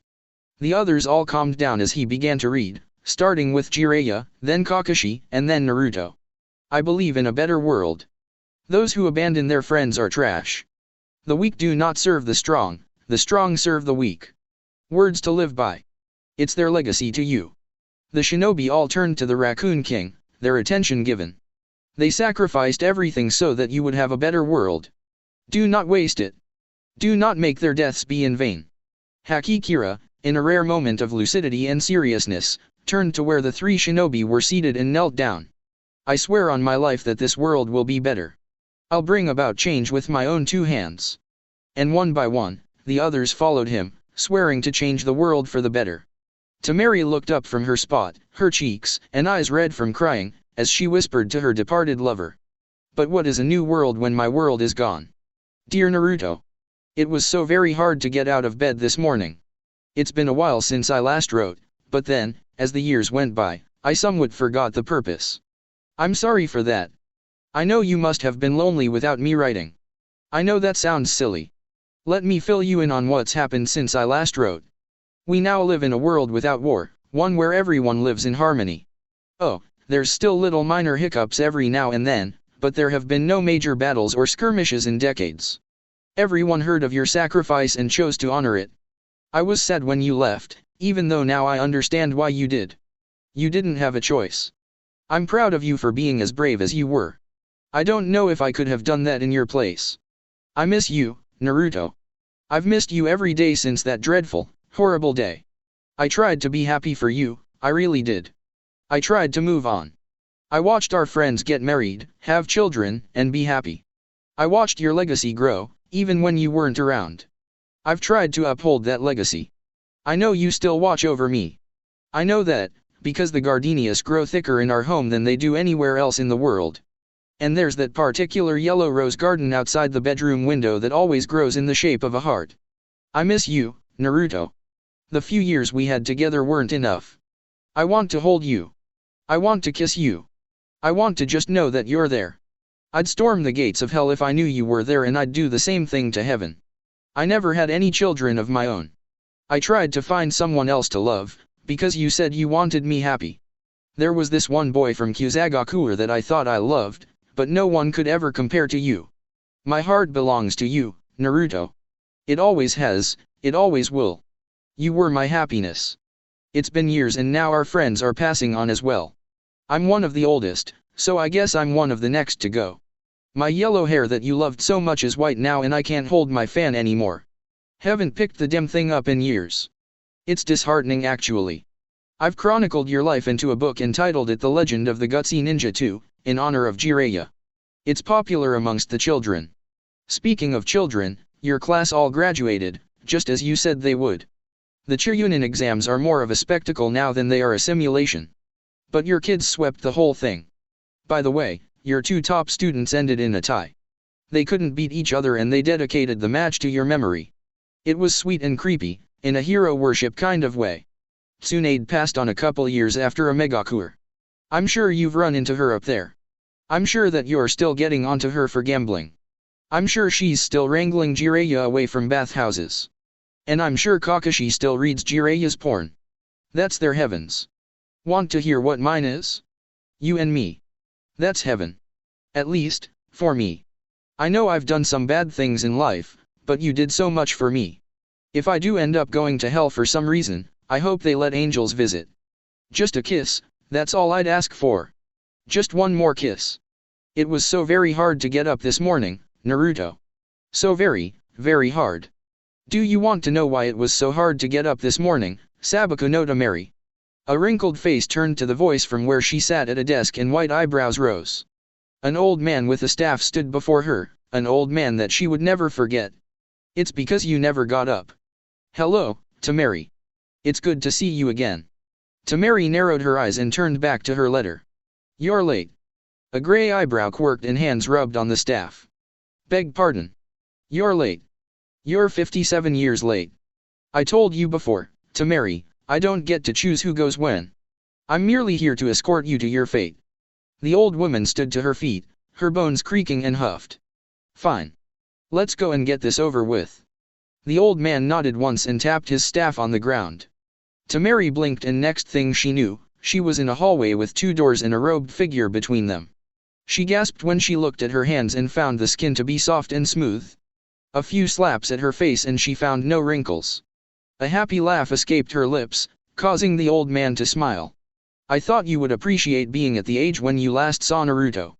Now then, let's take you to your final guide. Tamari swallowed the lump in her throat and followed the old man to the mysterious robed figure. He whispered something to the guard of the doors and the head bobbed once, in understanding. The staff wielder turned to Tamari with a smile and put a kind hand on her shoulder. This is where we part. My colleague will take you on your way from here. Do as he says. He'll guide you to where you are supposed to be. Tamari gave him a smile and nodded her head in understanding before walking past him and standing before the figure. I'm ready. What do I have to do? The hooded head cocked to the side and a scratchy voice echoed from the darkness. Choose your door. Your final place will be beyond the one you choose. Good luck. Tamari stared at the figure in disbelief. What? This is how you guys resolve people's afterlives? By a game of freaking chance. Do not question. Only do. Tamari huffed and looked at the two doors. They were identical down to the doorknob. How was she supposed to know which one to choose? Her hand twitched from one to the other before that scratchy voice broke the silence. Choose. Before she could think, she opened the door on the right and stepped into pure blackness. The door behind her shut and a hand found its way to her shoulder. Do not fear. I shall guide you to your place. Tamari fought back the tears in her eyes. After all these years, trying to make up for bad deeds so she could see her Naruto again, and she ends up in the darkness, it was her worst nightmare come true. She sniffled and the robed figure looked over at her. Do not weep. We do not yet know what your place will be. Tamari cast hopeful eyes to the side. You mean, I'm not damned? I don't know. She sobered up a bit at that and they continued to walk for what seemed like forever until eventually they came to a lone tree standing in the middle of the darkness with a simple plank swing hanging from a thick limb. The robed figure stepped to the side and grabbed a rope. Sit. I'll push you. Tamari's face screwed into a scowl and she snarled at whoever was under the cloth. How dare you? That's one of the last things Naruto did for me. If I'm to be punished then so be it, but don't you dare think I'll stand for that. The figure was not moved. Sit. Tamari's anger subsided and she sat down forlornly on the wooden plank, her head hanging low as she whispered. Whatever I did to deserve this, I'm sorry. And what, my dear Tamari, would you have to be sorry for? Seriously, all those years you knew me and you didn't think I'd pull one last prank on you. Tamari's back stiffened and her neck slowly turned to look over her shoulder, hope swelling in her heart. The hood fell back to reveal the golden locks and bewhiskered face of her beloved, his trademark grin in full effect. Hey, babe. It took you forever to get here. The next thing he knew he was on his back with a hysterical Tamari on top of him, kissing him, touching him, anything to make sure he was real. After she had calmed down, he sat upright with her in his arms. She had so much to ask him and after several minutes of inane questions, she asked the one he'd been waiting for. So, is this heaven? Yes, it's our heaven. She looked around the darkness again and quirked an eyebrow. Our heaven? It's black. Well, duh. It's not finished. I've been waiting for you. Everyone's heaven is different, you know, and mine wasn't complete without you. Tamari nodded and let him pull her to her feet. She smiled at the familiar touch and melded against his body again. So, how do we complete it? Naruto put a finger to his chin and thought for a second. A devilish smile later and she was worried. It left immediately when he put his fist under her chin, tilting her head up. How about this? We close our eyes, kiss until we can't hold our breath any longer, and then, we open them. That's it. That's it. She smiled as she threw her arms around his neck and whispered. That sounds like a damned good plan. The two locked lips and for a moment, even heaven seemed to stop for them. A love that had been unrequited for decades, one that would last eternity, had finally come back to itself. Tamari broke off after a minute, gasping for breath, and heard Naruto whisper in her ear. Open your eyes, Tamari. Slowly, ever so slowly, she cracked her eyes open and the splendor and beauty of their heaven caused her breath to hitch and a lump to form in her throat. Sheer words could not form the magnificence and scope of what lay before her. To a blissfully happy Tamari, it could only be summed up in two words. Oh my!